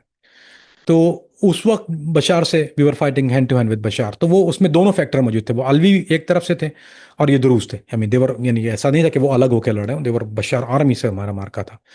तो as such they were good Ali bhai, but they don't have the heart. Weapon तो थे उनके पास, they are technically very savvy, बहुत अच्छा लड़ने वाले हैं। ये अगर मैं कहूँ तो मैं गलत बयानी से काम लूंगा कि वो दे आर नॉट फाइटर्स, क्योंकि वो ट्रेंड आर्मी है ना। अगर अगर देखें यहाँ से जो लड़के लड़ रहे थे, इस तरफ से जो यानी अलकायदा की तरफ से लड़ रहे थे, दाइश की तरफ से जो लोग भी थे, वो वो मुजाहिदीन ट्रेंड है। यानी वो मास्कर की लड़ाई, वो एक अलग लड़ाई होती है, वो एक अलग ट्रेनिंग होती है उसकी। वो प्रोफेशनल आर्मी नहीं है। तो जब भी आप प्रोफेशनल आर्मी की बात करते हैं, या बैटल टेस्टेड आर्मी की बात करते हैं, वो एक लफ्ज़ इस्तेमाल करते हैं अंग्रेजी में, उसके लिए उर्दू में मेरा नहीं ख्याल कोई लफ्ज़ है, बैटल टेस्टेड। यानी उनमें वो इन चीज़ों से गुजर चुके हैं और वो एक ट्रेनिंग की ज़िंदगी गुजारते हैं। They live in bunkers, they live in, वो बैटल टेस्टेड है। उन्होंने मार के कई हजार तरह लड़े में। तो एक तो होती है ट्रेंड। जहां तक बात है दिल की, वो उनमें नहीं था, जिगर से नहीं था, क्योंकि वो पैनिक में, जब हमारी तरफ से जब बहुत बुछाड़ आती थी, या हम लोग बहुत ज्यादा मार्टर मार रहे थे वहां पे, वी फोर्ट, जब हम मूव फोर्ट कर रहे थे, दैट्स व्हाई वी विन। अगर इदलिब को जब जीता इसी वजह से ना, कि अगर ये लोग कमजोर ना होते, अगर इनमें दिल होता, ये नंबर्स में ज्यादा थे, ये दुरूज और उस वक्त जो निज़ाम जो था, यानी बशार आर्मी, वो नंबर्स में बहुत ज्यादा थी। और इस तरफ से जो जो मास्कर लड़ रहे थे, हम लोग नंबर्स में कम थे, even may be less than 50% of their numbers. लेकिन चूंकि यहाँ से मुजाहिदीन जो थे वो मूव फॉरवर्ड बहुत ज़्यादा बड़ी तादाद में उन्होंने किया, और ये लोग बैक होना शुरू हो गए। तो that's why we took over. जितनी भी सीरिया और इराक, जो अगर अगर आप देखें, तारीख देखें, ISIL जो ज़माने में थी, वो IS नहीं थी, बल्कि Islamic State of Iraq Levant, Syria व लिवांत जो थी, वो उन्होंने किस तरह से सर किए इलाकों को, किस तरह, देयर वाज नो बैटल्स। ये जब मूव फॉरवर्ड होना शुरू हुए, दाइश जब जब सामने बढ़ी, तो वो एक्सीडेंटल थी। ये लोग चौकियां छोड़ के भागे, एक चौकी पे कब्जा किया, दूसरी शहर चले गए, दूसरी शहर में भागे, तीसरी पे कब्जा किया। सो ये they were pushing forward and they were moving backward. तो ये इस तरह से सिर्फ दमिश्क की तरफ रह गए थे, डेमास्कस में रह गए थे खाली, क्योंकि दे वर बैकिंग आउट। अगर ये जम के लड़ते तो बहुत कैजुअलिटी होती। सबसे ज़्यादा नुकसान अगर पहुंचाया तो इन्होंने नहीं पहुंचाया, कुर्दियों ने ज़्यादा नुकसान पहुंचाया, जो कि अमेरिकन फ्रंट से लड़ रहे थे, अमेरिकन वेपन से, वो M16 से लड़ रहे थे। तो अगर बहुत बड़ा डैमेज अगर किसी ने किया, तो they are better fighters. Kurd जो है वो 1000 गुना बेटर फाइटर है किसी और से, 10,000 गुना बेटर फाइटर है। यानी हमारी तरफ से जो लड़के लड़ने वाले हैं, जो सबसे बेहतर हैं, वो चेचनियन मुजाहिदीन थे, उनका अलग एंटिटी है। जो सबसे बेस्ट फाइटर है वो चेचनियन है, जिनको मैं मानता हूं वाकई, जिनसे वाकई जिनकी दहशत थी, जिन जो ऐसा डांस करवाते हैं ना अली भाई, ऊपर अल्लाह नीचे हुई हुई। ये लोग बैक, आप स्नाइपर फायर ले आओ, कुछ ले आओ, ये बैठ के मजाक कर रहे होते थे। एक just to give you an idea, बैठे में स्नाइपर फायर हो रहा है, पत्थर के पीछे बैठे हैं, मैं उसको बोल रहा हूँ मैं दुआएं पढ़ रहा हूँ, बैठा हुआ। चेचनियन लड़के 4 बैठे में, वो डंडे के साथ इन्होंने क्या किया, वो बाल लगा के एक पुतला बनाया, यूं यूं करते थे, उधर से स्नाइपर मार रहा, फिर हंसते थे जोर जोर से, वो स्नाइपर उसको हिट करता था। दे स्टार्ट, उनके लिए जोक था। मेरी जान पे बनी थी यार, क्योंकि वो पत्थर जब पे बुलेट लग टकराती है ना पत्थर के ऊपर, स्नाइपर फायर जब होता है, चाहे वो ड्रैगन ऑफ की भी हो, इवन ड्रैगन ऑफ भी यूज कर रहा हो, अगर ड्रैगन ऑफ की भी पत्थर पे लगती है ना बुलेट, तो वो पत्थर स्कैटर होकर वो बुलेट की तरह ही आपको लगता है। वो किसी का मुंह यहाँ से कटा हुआ है, कहीं मेरे ब्लीड हो रहा है, आई सस्टेन 3 इंजरीज। और इनको इनके मुंह ब्लीड करा यहाँ से हंस के थोड़ी देर में, फिर मैं उसको बोला खुदा के बंदे नहीं करो, इनके लिए वो कॉमेडी चल रही थी वहां पे। रूस और बशार आर्मी बहुत वीक थी, इक्विपमेंट वाइज नहीं, जिगर वाइज बहुत वीक थी, and they were leaving their post. तो अगर अगर वो स्ट्रांग होते अली भाई, तो वो कभी फतह नहीं होता इदलिब। तो वो फिर उसके बाद उसको इदलिब उल इज़, इदलिब का नाम जो है आज मुजाहिदीन उसको इदलिब उल इज़ कहते हैं, द इज़्ज़ा ऑफ मुजाहिदीन। वो रेस्टोरेंट की एक पिक्चर मैं आपको दूंगा लगा, जेको स्पेशल लिखा हुआ है इदलिब उल इज़, मैं सामने खड़ा हूँ। सो वो फतह होने के बाद की पिक्चर है, जब उन्होंने नाम चेंज करके उसको इदलिब उल इज़ नाम दिया था। वो उसको हम पहले AK-47 कैफे, क्लशन कैफे कहते थे, वहाँ हम लोग सब आके डिस्प्ले सारे फॉरेन फाइटर्स बैठते थे आके। I was a logistic guy but I was dealing, मेरी सारी मीटिंग्स वहाँ पे होती थी। तो वो इदलिब उल इज़्ज़ जो है वो इसलिए उसका नाम दिया कि दिस इज इज़्ज़ा, यानी क्योंकि हमने उसको फतह किया। तो as such they are not great fighters, they have good equipment, they can fight very well Ali भाई, नॉट वेरी गुड। लड़ते हैं पर जिगर नहीं होता ना अली भाई, तो फिर हैंड टू हैंड फाइट में भी जिसमें जिगर बहुत रोल प्ले करता है। अगर अगर कल बशार आर्मी ना होती और कोई खोता आर्मी होती ना, तो दुरूज ने उसको ले दिया था, तुन के रख देते वहां पे। लेकिन वो लोग भी पीछे नहीं हटते ना, कैजुअलिटी होती है दे मूव फॉरवर्ड, कैजुअलिटी होती है यूजली क्या होता है, कैजुअलिटी होती है तो यू मूव पुश बैकवर्ड। ये इन लोगों का काम ये जो लड़के हैं जो इसके पास आते हैं, शाम वाले हैं, इसमें फॉरेन फाइटर्स भी हैं, सिर्फ सिर्फ सूरी नहीं है, बाहर के मसरे भी हैं जो इसके साथ लड़ रहे हैं, या और कहीं मगरब के भी हैं। वो अगर कैजुअलिटी होती है they keep on moving forward, keep on, वरना दुरूज ने इनकी खटिया खड़ी कर देनी थी, but they didn't. So as such heart wise तो नहीं। मैं तो लॉजिस्टिक गया हुआ था अली भाई, मेरा तो काम अलकायदा के लिए सप्लाई करना था arms ammunition. I was working on behalf of the federal government, मैं यानी FBI के लिए उस वक्त रिप्रेजेंट कर रहा था वहाँ पे। तो आई वाज डूइंग, मेरा तो अपने कुछ कहते हैं कि मफादात थे वहाँ पर। तो लेकिन मेरा सिर्फ इसमें मार्के में शरीक होने का मकसद सिर्फ एक ही था कि लेट देम नो कि I know how to get this done. क्या आज के दिन पर सीरिया के अंदर अलकायदा की प्रेजेंस है? अहमद अल शरा का बैकग्राउंड तो अलकायदा से था। अगर उसकी गवर्नमेंट किसी मुश्किल में आती है तो क्या सपोर्ट करेगा अलकायदा द्रूज और अलविस के अगेंस्ट? नहीं अली भाई, उसका एक बहुत खतरनाक पहलू। अब ये टेक्निकल बात है, मुझे गालियां मत देना भाई, ये मैं बात दफा अली भाई सवाल ऐसा करते हैं, मुझे टेक्निकल जवाब देना पड़ता है। टेक्निकल जवाब आम आदमी की समझ में आता नहीं, बोलते पता नहीं क्या बकवास करा था भाई। He asked me a question, I got give a technical answer.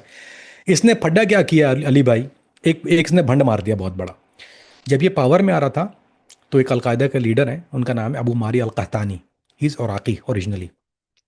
इधर अबू हम्माम सूरी थे, क्योंकि अबू फरज का इंतकाल हो गया, he got killed by drone. इधर जो थे वो अबू हम्माम मंसूरी लीडर हैं, और उधर जो थे वो साहिल की तरफ वो है अबू मारी अल कहतानी। अबू इसने क्या किया, जब ये मूव ओवर हो रहा था, इसने बंदे भेज के अबू मारी अल कहतानी को मर्डर करा दिया। He was the biggest leader of al Qaeda in Sham, Abu मारी अल कहतानी। इसने उनका मर्डर किया, पहले इनको कत्ल कर दिया, ओवरनाइट मार दिया उनको। वो ज़्यादा बात आई गई होगी, किसी ने ज़्यादा जिक्र नहीं किया, क्योंकि लोगों को पता नहीं है इस बारे में। उर्दू में तो ये कभी बात होती नहीं है, कोई चैनल मेरा नहीं ख्याल करता है इनको, दे अंडरस्टैंड दिस ऑल। तो इसने अलकायदा के बड़े लीडर को हिट किया। इसने अबू हमाम अल सूरी को इसलिए हिट नहीं किया कि अबू हमाम अल सूरी जो है वो लोकल हैं खुद, और उनके अपना वो अपने गांव में रहते हैं। उनके साथ एक और है अबू वाइल अल सूरी, जो कि उरुग्वे से भाग के पहुंचा है वहां पर। अब ये वो वहां पे मौजूद हैं। वो लोकल अगर इनको ये शहीद कर देता या इनके ऊपर हमला करता ना, he could have done it. लेकिन वो लोकल है और उनको उनका अपना ट्राइब और उनकी अपनी बड़ी स्टैंडिंग है वहां पर। और वो जो जो ग्रुप चला रहे हैं, अब वो अलकायदा नाम से नहीं है, वो नाम तो हिरासुद्दीन ही है, लेकिन वो बेसिकली अलकायदा ही है। और उसमें जितने भी अलकायदा के पुराने लोग हैं या जो हर लेवल का फाइटर है, वो उनके साथ मौजूद है। वो वहाँ पे फाइट नहीं करते, वो सिर्फ और सिर्फ रफाही काम, वो they're living a normal life, they trying to, because उनके पास एग्जिट राउट नहीं है वहाँ पे, उनके पास चॉइस नहीं है, खाली वो इस तरह रहते हैं। तो अगर ये चाहे भी सांप अपनी कैंचली बदल लेंगे, क्योंकि पहले एक दफ़ा धोखा दे चुका है, फिर इसने काफ़ी मुजाहिदीन का मर्डर किया, फिर उसके बाद इसने एक और ये बात की थी, जो झगड़ा इसका अलकायदा का, वो एक बहुत से लोग ये बात नहीं करते, उसकी वजह अली भाई, and I was in that dispute, मैं उस डिस्प्यूट में अबू जाफर के साथ मौजूद था, जिस अब यानी मोहम्मद अहमद इब्राहिम के साथ। तो मोहम्मद इब्राहिम जो था वो मेरा उस वक्त का अमीर था। तो उस वक्त फड्डा ये चल रहा था कि मोहम्मद इब्राहिम जो था मेरे पास उस वक्त आया, बोलता है कि इसने जो जो गनीमा होती है, गनीमा माल गनीमत, उससे मुजाहिदीन के घर चलते हैं, इसने वो देना बंद कर दिए थे वहाँ पे। So we try to take him out. हमारा प्लान ये था कि हम जुलानी का के ऊपर वी हिट द जुलानी, लेकिन मसला ये हुआ कि मुखालफत उस वक्त शूरा ने इसलिए मुखालफत की, आप शूरा के बगैर हिट नहीं कर सकते थे इसको, तो शूरा ने मुखालफत इसलिए की, that time I was in Idlib. उन्होंने ये कहा कि तुम तो ये करके निकल जाओगे यहाँ से, क्योंकि I was really pissed off for what ever reason. उसने बोला कि लेकिन फिर क्या होगा कि यहाँ जो औरतें और बच्चे मौजूद हैं फिर ये स्लॉटर करना शुरू कर देंगे लोकल पॉपुलेशन उनका जो बाहर से फाइटर्स आए हैं, तो दे हैव नो वेयर रुके। तो उन्होंने ओके नहीं किया, इस हिट को सैंक्शन नहीं किया, अदरवाइज जुलानी को उस वक्त मार देते, क्योंकि इसने मुजाहिदीन का सारा पैसा खा गया था। ये अलकायदा के जो जो इसके पास फंड्स थे वो भी ले लिए थे इसने, यानी उन्होंने उसको पैसे पे जो मेन फड्डा हुआ है वो सामान्य रसद पे हुआ था, यानी माल गनीमा पे हुआ था, वो नहीं दिया। फिर उसके बाद जो पैसा था वो नहीं दिया, इसने ऐलान किया। फिर अबू मारी अल कहतानी का इसने मर्डर किया और इसने जुलानी के ऊपर प्रेशर दिया कि भाई कोई फड्डा नहीं करना, हमारी तुम्हारी दुश्मनी नहीं है, लेकिन if something happen then will fight. तो मेरा नहीं ख्याल कि ये अगर मैं अगर आप कहेंगे रात को दिन, तो वो मैं शायद मान लूं, लेकिन मैं ये कभी नहीं मानूंगा कि ये अलकायदा की तरफ कभी वाप इसको लेंगे तो कभी भी नहीं, बहरहाल ना वो कभी इसकी हेल्प करेंगे। इसने एक दफ़ा नहीं 10 दफ़ा उनके ट्रस्ट को तोड़ा है, इसी अपने चक्कर से चला रहा था। इसकी ख्वाहिश ही ये थी शुरू से, इसका यही था कि मैं किस तरह सामने आके आल टेक ओवर। अभी एक आदमी सा नो बरी, आप उसको कल जो है, आज वो सीरिया का जो सदर है सीरिया का, अब how is it practically possible, the guy was no bury. ये तो बाहर लड़ा था, ये तो बाद में बाहर वहां आया है, and they brought him as a puppet. तो नहीं, इसको देयर इज नो वे, इसकी कोई अलकायदा में सच स्टैंडिंग पहले भी नहीं थी। तो इसने दगा कर दिया, एक दफा कर दिया, fool me once shame on you and fool me twice shame on me. तो वो I don't think they gonna इसके साथ कभी कोई दोबारा कोई भी ना सिर्फ ये, बल्कि जिंदुल अक्सा वहाँ पे मौजूद है, जिंदुल अक्सा है वहाँ पे, वो जिंदुल अक्सा अपना ऑपरेट कर रही है, वो दे विल नॉट इवन इसके साथ कोई अलायंस करेंगे या कोई हेल्प करेंगे इसकी। They are different entity, no way in world. आज से 1 महीने पहले हमने देखा ईरान इसराइल की जंग, उसमें अमेरिका कूदा, बाद में अमेरिका ने ही इन दोनों ममालिक में सुलह करवा दी। आज की जो इसराइल और सीरिया की जंग है, ये ईरान इसराइल जंग से कैसे मुख्तलिफ है? और इस टाइम पे रिपोर्ट हो रहा है, मार्को रूबियो ने कहा कि सीज़फायर हो गया है, आपके मुताबिक सीज़फायर नहीं हुआ, असल कहानी क्या है और इस जंग का फ्यूचर क्या देखते हैं? ईरान के साथ जो जंग है वो तो पुरानी कुक्त है, ठीक है। वहाँ पे इसराइल ने इंटरवीन किया, एक गवर्नमेंट है, इंडिपेंडेंट है, पुरानी कंट्री है, different demographic, different way of war. इसने बड़ी शातर चाल चली। ये यहूदी दिमाग जो होता है ना, बड़ा कह देता हूँ कंजर दिमाग होता है ये। इनको पता था कि अगर हम इंटरवीन करेंगे डायरेक्ट तो ऊपर से प्रेशर आएगा, फिर वही होगा कि back out back out back out, Israel को वहां से एज सच। ऑल दो वो जो जो रेंग है कि जुलान आर्ट की तरफ से बढ़ा है, वो तो वन चीज है, वो तो आप नहीं रोक रहे हैं।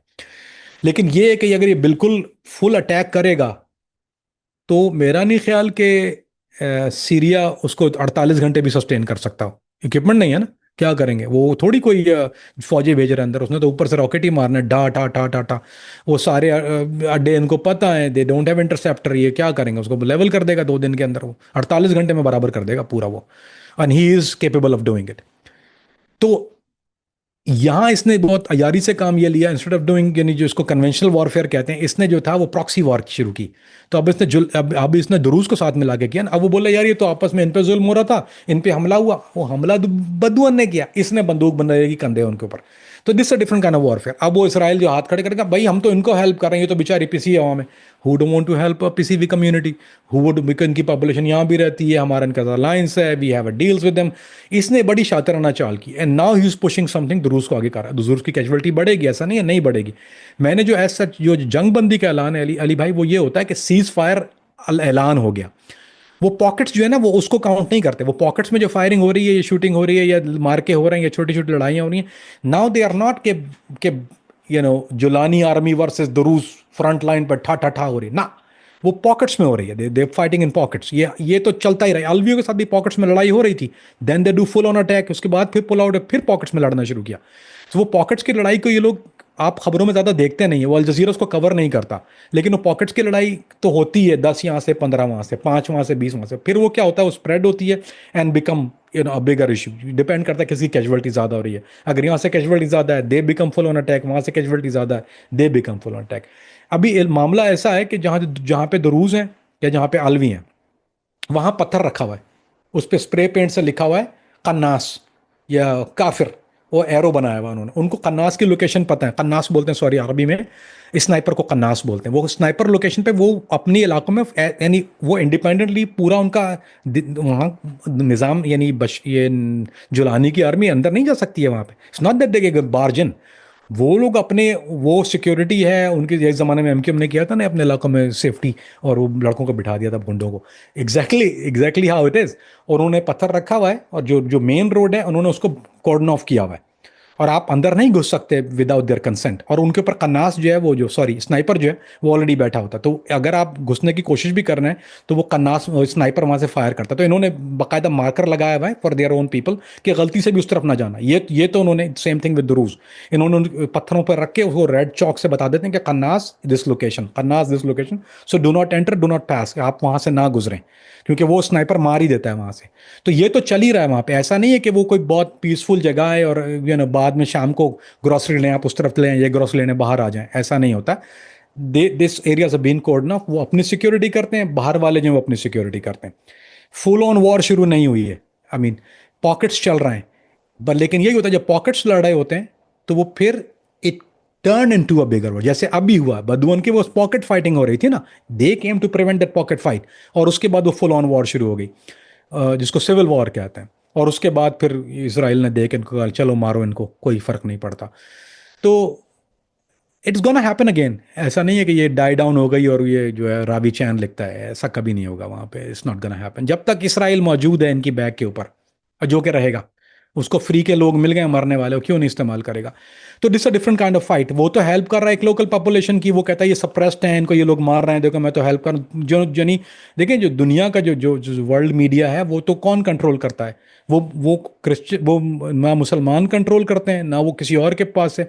दैट इज अ, जितने भी बड़े चैनल्स हैं ना आपके, जो जो बड़े CNN, आप चाहे CNN ले लें, चाहे फॉक्स न्यूज़ ले लें, इंटरनेशनल चैनल, स्काई न्यूज़ भी ले, कोई भी बड़ा चैनल ले लें जो कवर करता है इसको, वो ओन बाय इजराइल है, डायरेक्टली और इनडायरेक्टली। दे आर जू, उसको उसको जू मीडिया कहते हैं, वो जू मीडिया है। तो वो जो बाहर जो शक्ल दिखाते हैं, जो नॉर्मल पॉपुलेशन यूरोप में जो लोग बैठे हुए हैं या वो लोग, दे डोंट लुक एट, वो अल जजीरा को तो नहीं ट्यून करके देखते कि भाई ये क्या बता रहे हो। अल जजीरा भी कोई 100% कवरेज तो फुल करके नहीं देता, क्योंकि ग्राउंड में मौजूद नहीं होते इनके लोग। They can not afford to go on that front line battle, क्योंकि वहां तो आवे कावा बिगड़ा हुआ है। वो भी जो है वो ऑफ सोर्स से या किसी सोर्स से जो है अपनी इंफॉर्मेशन लेते हैं। और मेरे पास भी ऑफ सोर्स लोकेशन आती है, लेकिन I have a very important guy, मैं उसका नाम नहीं लूंगा, फिर मसला ख़राब हो जाएगा। मेरा अपना एक बहुत सगा वाला होता है वहाँ पे, बहुत अच्छा मेरा करीबी, अली भाई जानते हैं, लेकिन और किसी को शायद जो करीब वालों को पता है कि is something like this to me. तो उसका मेरा प्यार का रिश्ता भी है, मेरा जिन होने के अलावा। तो I get the information like that. लेकिन जो मीडिया में तो यही दिखा रहे हैं कि we are helping the suppress population. तो आपके सामने जो शक्ल आ रही है वो जू मीडिया की आती है। अब ये जो कॉन्फ्लिक्ट चल रहा है इसे हम क्या कह सकते हैं? ये सिविल वॉर है या ये इसराइल और सीरिया की वॉर है?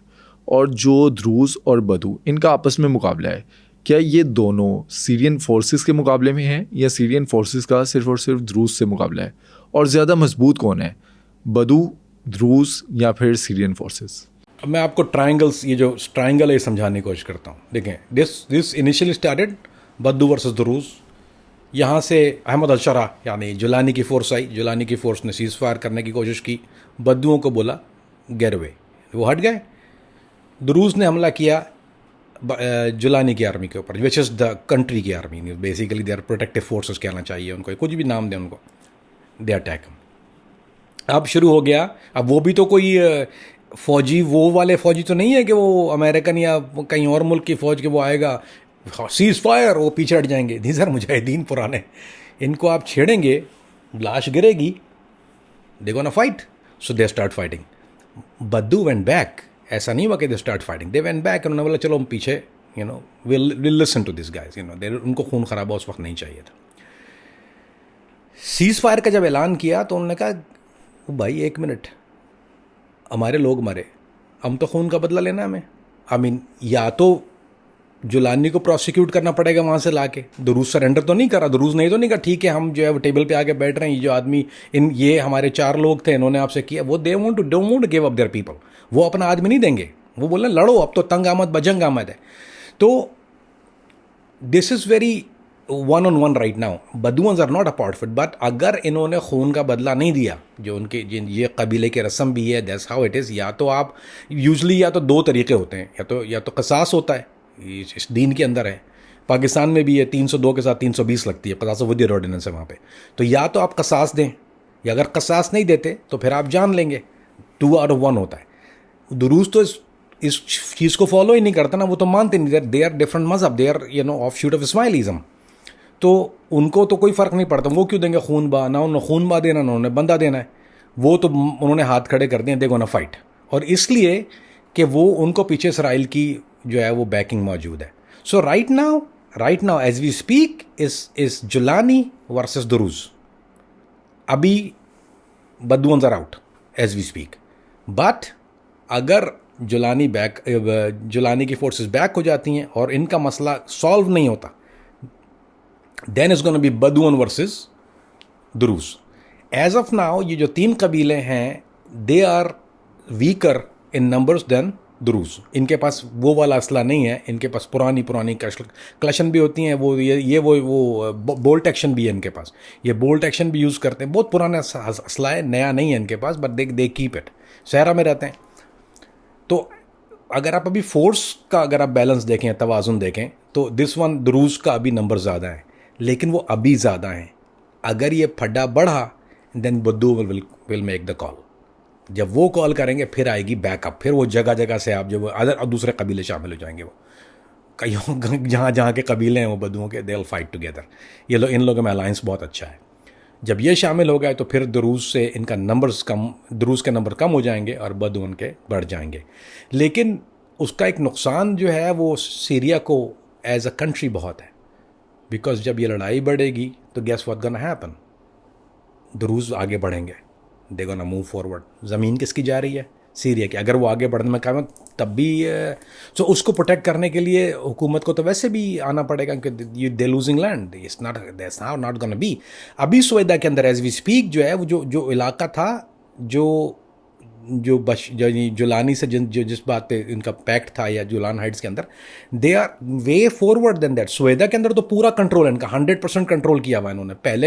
यानी कंट्रोल का मतलब क्या होता है कि अगर आपने एक इलाके में कंट्रोल कर लिया, मिसाल के तौर पे एमक्यूएम ने लांडी के इलाके को कंट्रोल कर लिया, वो अब हुकूमत का रेट तो खत्म हो गई वहाँ से. Now they ruling it. So they are 100% ruling Sweida, they are 100% ruling Golan heights. पूरा इनके पास है. वहाँ पे उनका कोई अमल दखल नहीं. इट मीन्स कि अगर ये वहाँ किसी को उठा के ले जाते हैं, कुछ भी करते हैं, फौज नहीं आ सकती वहाँ अंदर. सो this is like state with in a state with the back of Israel. This is the situation. अभी जब हम ये शो रिकॉर्ड कर रहे हैं, इस वक्त तक जो न्यूज़ में रिपोर्ट हो रहा है वो 350 के करीब हलाकते हैं. अब ये जो बॉडी काउंट है ये किसका है? ये द्रूज का है, ये बदू का है, सिविलियंस का है, या सीरियन फोर्सेस का?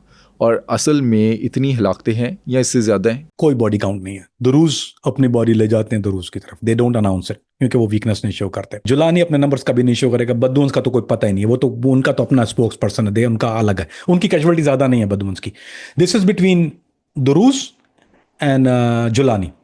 उनके नंबर्स बहुत कम है, क्योंकि वो तो बिल्कुल लाइट फायर हुआ था. It didn't last too long.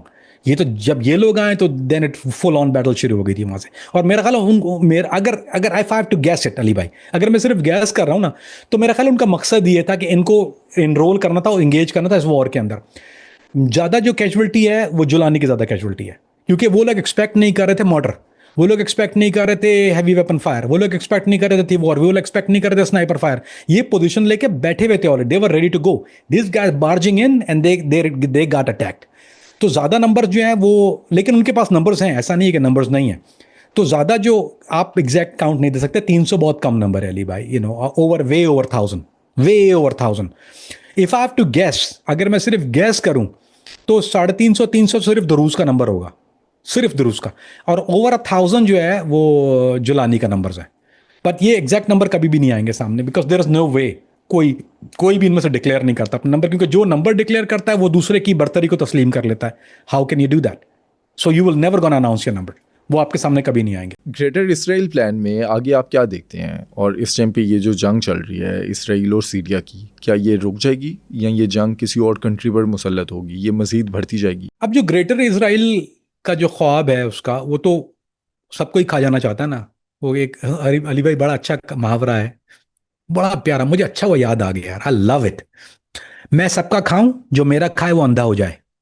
मैं सबका खाऊं, जो मेरा खाए वो अंधा हो जाए. अभी इसराइल को वो जो उसका ख्वाब, उसको तो जॉर्डन भी चाहिए ना भाई, उसको तो सब चीज़ चाहिए, उसको तो इराक भी चाहिए, उसको वो ग्रेटर इसराइल बिलाद शाम को खाना चाहता है ना वो तो पूरा. He want all of Syria, he want parts, उसको ऑल ऑफ जॉर्डन. ये जो नारा होता है ना, from the river to the sea, Israel will be free. वो रिवर टू द सी क्या है, वो जॉर्डन रिवर से शुरू करते हैं।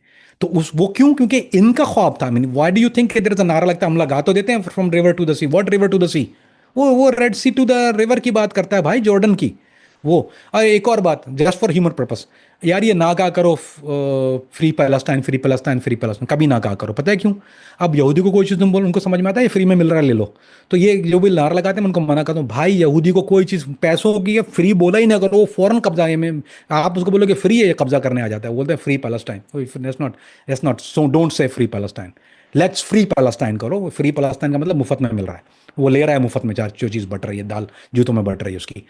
तो इसका तो ख्वाब है, वो एक दीवाने का ख्वाब है। I don't think he can. Syria तक जहां तक बात है अली भाई, ये is in their for long haul. ये ऐसा नहीं है कि ओवरनाइट, क्योंकि दुरूस से ही कैन नॉट मार्च इन। ऐसा तो नहीं है कि वो दुरूस को दे देगा, बोलेगा मार्च इन करो और वहां से रॉकेट मारेगा, क्योंकि you need to have air support. वो कहीं ना कहीं शरारतें करता रहेगा, जहां दबकाएगा अबू जी का वहां खामोश हो जाएगा। लेकिन जहां तक आई अंडरस्टैंड दिस क्लियरली, कि वो ये करता रहेगा कि वो दुरूस थोड़ा सा पुश करेगा, इलाका ले लिया, फिर they push him forward, then it's gonna be little bit peace, then it's be little bit forward. तो वो जो इलाके उन्होंने जो जैसे अभी दे टुक फॉरवर्ड, जो मूव फॉरवर्ड हुए, वो उन्होंने बैकआउट तो नहीं किया। ऐसा तो नहीं कि जुलानी ने उनको पुश बैक किया हो, दे आर देयर जब फाइटिंग स्टॉप। बट उसने जो 10 मील का इलाका था, वो 10 मोर माइल्स, वो 10 मील तक आगे और आ गए। I mean 10 miles is a lot of area too, 1 मील is lot of area, 1 inch बहुत होता है। You talking about 10 mile Julan Pahadi mortar? I mean, they're pushing and pushing and pushing. Don't forget what I say earlier. अगर अलवी शुरू हो गए तो then can you imagine के बीच में दमिश्क और क्या होगा? कैन यू इमेजिन लताकिया से साहिल से शुरू हुआ, इधर से अलवी आना शुरू हुए, जो लोग मैप लगा के देख लो वेयर द अलवी था, इधर से जुलानाइट से ये बढ़ रहे हैं।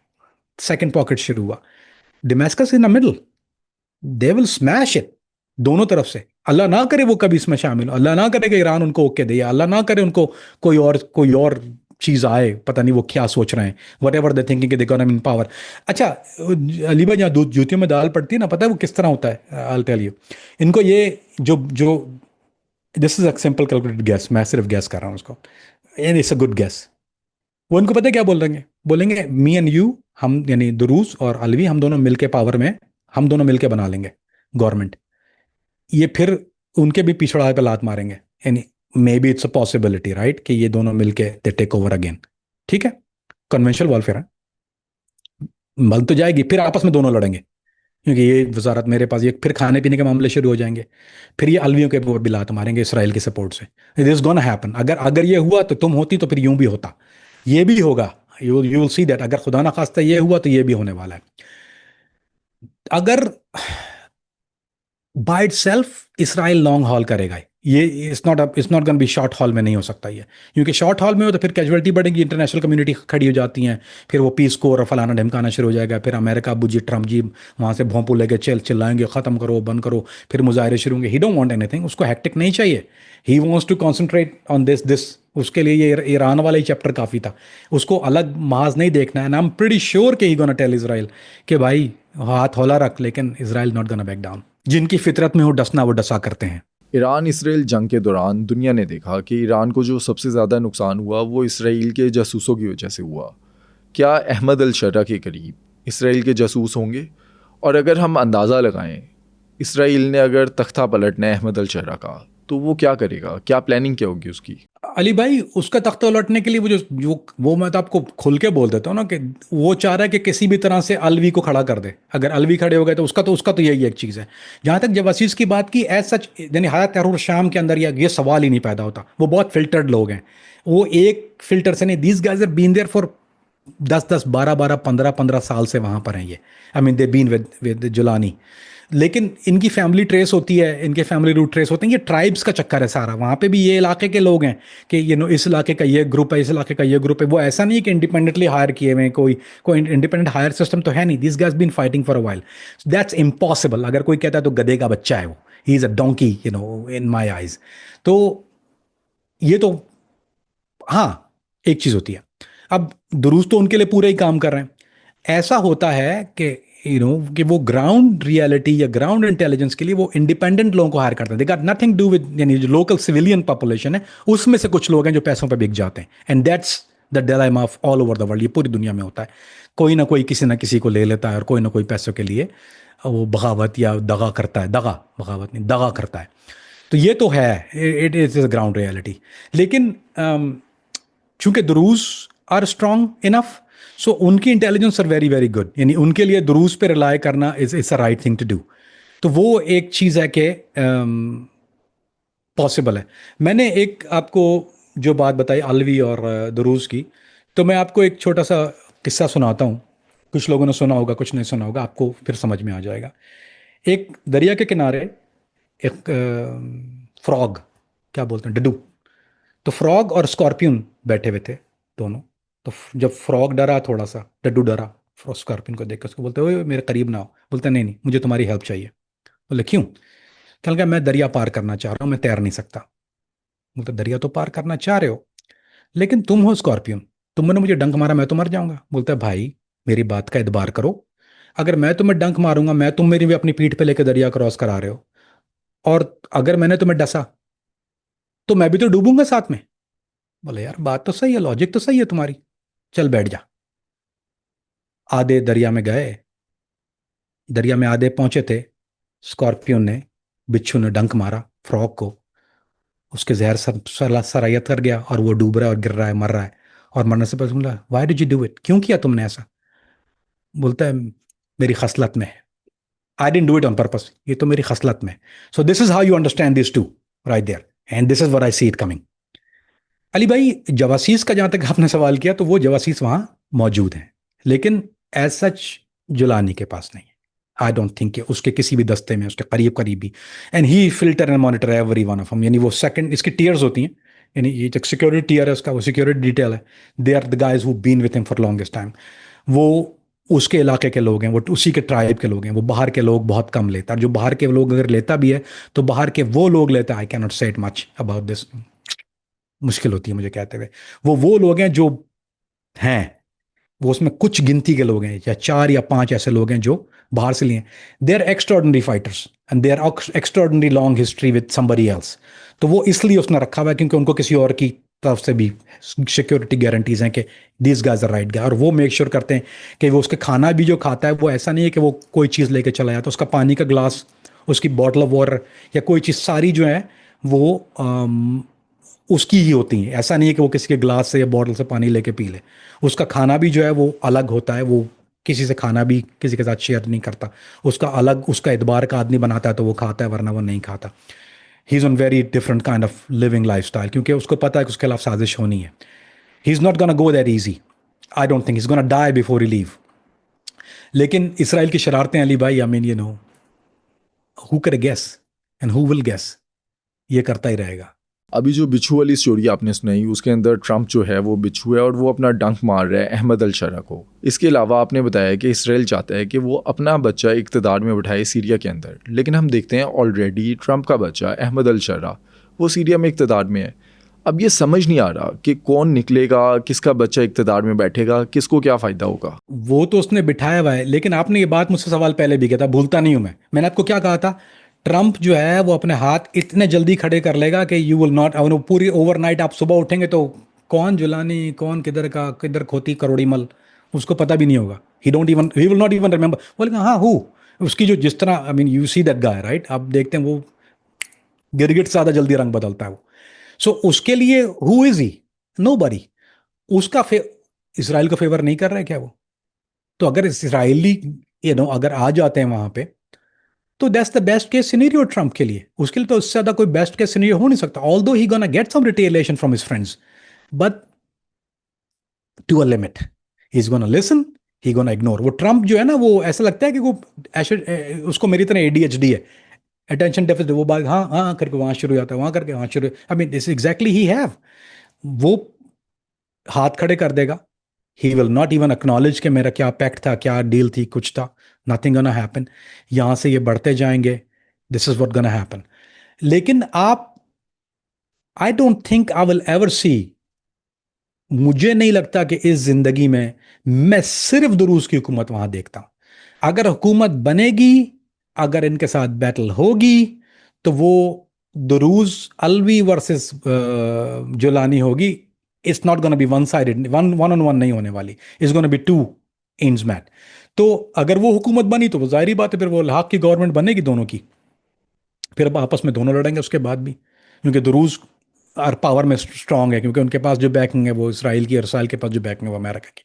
सो ABC, यानी आप क्या देखें ना, एक एक अबू जान है, उसका फिर एक हराम का बच्चा है, फिर उसका एक और हराम का बच्चा है।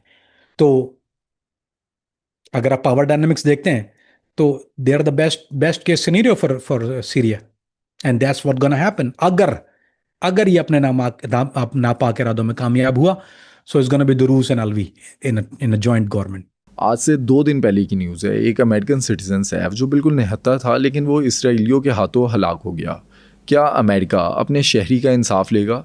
और जो नेतन्याहू का रोल है, ये जो सारा सिनेरियो है इसके बीच में, हमने देखा माजी में ईरान इसराइल की जंग में नेतन्याहू ट्रंप की बात नहीं मानता था, फिर अब सीरिया को कमज़ोर करने के लिए द्रूस की हिमायत कर रहा है। क्या ट्रंप इस टाइम पे नेतन्याहू से सेटिस्फाइड है या फिर चिढ़ चुका है? अली भाई, गज़ा के अंदर क्या शहीद नहीं हुए अमेरिकन मुसलमान? जो गज़ा में कितनी शहादतें हुई, I think the number is like 56 और 57 का नंबर है टोटल अमेरिकन जो वहाँ शहीद हुए। वो लोग नहीं थे जो लड़ रहे थे, वो हमास के लोग नहीं थे, वो सिर्फ नॉर्मल सिटीजन थे जो जो ऑल्सो ऑल्सो एड कॉन्वॉय जो थे, वो और मुल्कों के क्या एड कॉन्वॉय पे, देर नॉट अमेरिकन। अब देर जर्नलिस्ट अमेरिकन मारा है, इट वो ही वॉज फलस्तीनी अमेरिकन था वो तो ऐसा भी नहीं था कि वहाँ बड़ा हुआ है, वो तो अमेरिका में बड़ा हुआ है, वो तो बहुत बाद में कवरेज के लिए गया था, ही गॉट किल्ड। उस पे कोई आपने हा हू सुनी नहीं है, मेरा खून खून तुम्हारा खून पानी, this is how it is. तो आप थोड़ी सी चेमगोइयां सुनेंगे, then will forget, short stands में बोलेगा अच्छा वो फिर कल बात आई गई हो गई। This is nothing gonna happen. जहां तक बात है, अब मैं देखें, ये जो नतन्याहू है ना, ये सबके गले की हड्डी है, ना सिर्फ अमेरिका बल्कि यूरोप के गले में भी हड्डी है। अब ये ना उगली जा रही है ना निगली जा रही है। अब ये जहां से जोर लगाना चाहिए वो मैं कह नहीं सकता, वो लगाना ही नहीं चाह रहा, जहां से जोर लगता है, जब हड्डी यहाँ पे होती है कहीं और का जोर लगता है, वो ये लगाएंगे नहीं। It's not gonna happen. Trump guaranteed, I mean he said it ना कि यार ये तो वबाल जान बना हुआ है, लेकिन अल्टरनेट क्या है आपको? चाहिए भी ना आपको, एक ऐसा कुत्ते का बच्चा है वो, जो चाहिए भी, एक ऐसा पपी है वो। मेरे बहन के बच्चों के पास एक बिल्ली थी, ब्लू नाम था उसका, ब्लू, वो ब्लू था। अब वो मैं ले तो आया, उन्होंने मंगवाई थी, अब वो हर एक को अब टाइम पंजा मार रहा है, अब टाइम पंजा मार रहा है, मैं जाऊं बच्चों को भी पंजा मार रहा है। मैं उन बच्चों को बोलूं यार इसको जाने दो, बोलो नो वी लव ब्लू। वो ब्लू जो है, वो जब जब ब्लू असल में वो बच्चे थे तो वो ब्लू कहते थे उसको, बहन के, उसको बार बार पंजा मार, वो उसने बैकआउट होता नहीं था, वो इतना ब्लू यहूदी का बच्चा था वो। Same thing with this blue, ये जो ब्लू है ये बैकआउट ही नहीं होता, ही is gonna keep on doing stupid thing because is their child, is their love one, अभी वो कर रहा है, what choice do you have? अगर चेंज हो जाता है नेतन्याहू, दो देयर इज अ पॉसिबिलिटी कि he is gonna go at some point of time, he gonna go, जारी बात है। आई मीन 1 साल नहीं तो 2 साल, 2 साल नहीं तो 3 साल, ही गोना गो। अब आपको चाहिए आपका कोई हम्बल बच्चा, it's not available in that region but you need the reason. So अभी जो है उस पर इक्तफा करेंगे। अमेरिका के पास जो है अभी, he have to live with this thing, he is not happy with it, everybody know that, ये कोई ढकी छुपी बात नहीं है। You have seen Trump is very vocal about it कि अमेरिका खुश नहीं है, लेकिन वो क्या करे, हमास की हिमायत शुरू कर दे, वो करेगा नहीं। हिजबुल्ला की हिमायत शुरू कर दे, वो करेगा नहीं। उसके लिए तो वही है जो है। So you have to deal with that that bad kid, वो ब्लू के साथ आपको डील करना ही है। I have to tolerate that blue, मैं लेके तो आ गया बच्चों के लिए, अब वो पंजे मारे या कुछ मारे, दैट्स देयर ब्लू। एक दिन अलग बात है कि मैंने उसको गायब कर दिया था वो, और वो आज तक मुझ पर नाराज है इस बात पे। So maybe one day he is gonna disappear, but ना, आई डोंट थिंक सो।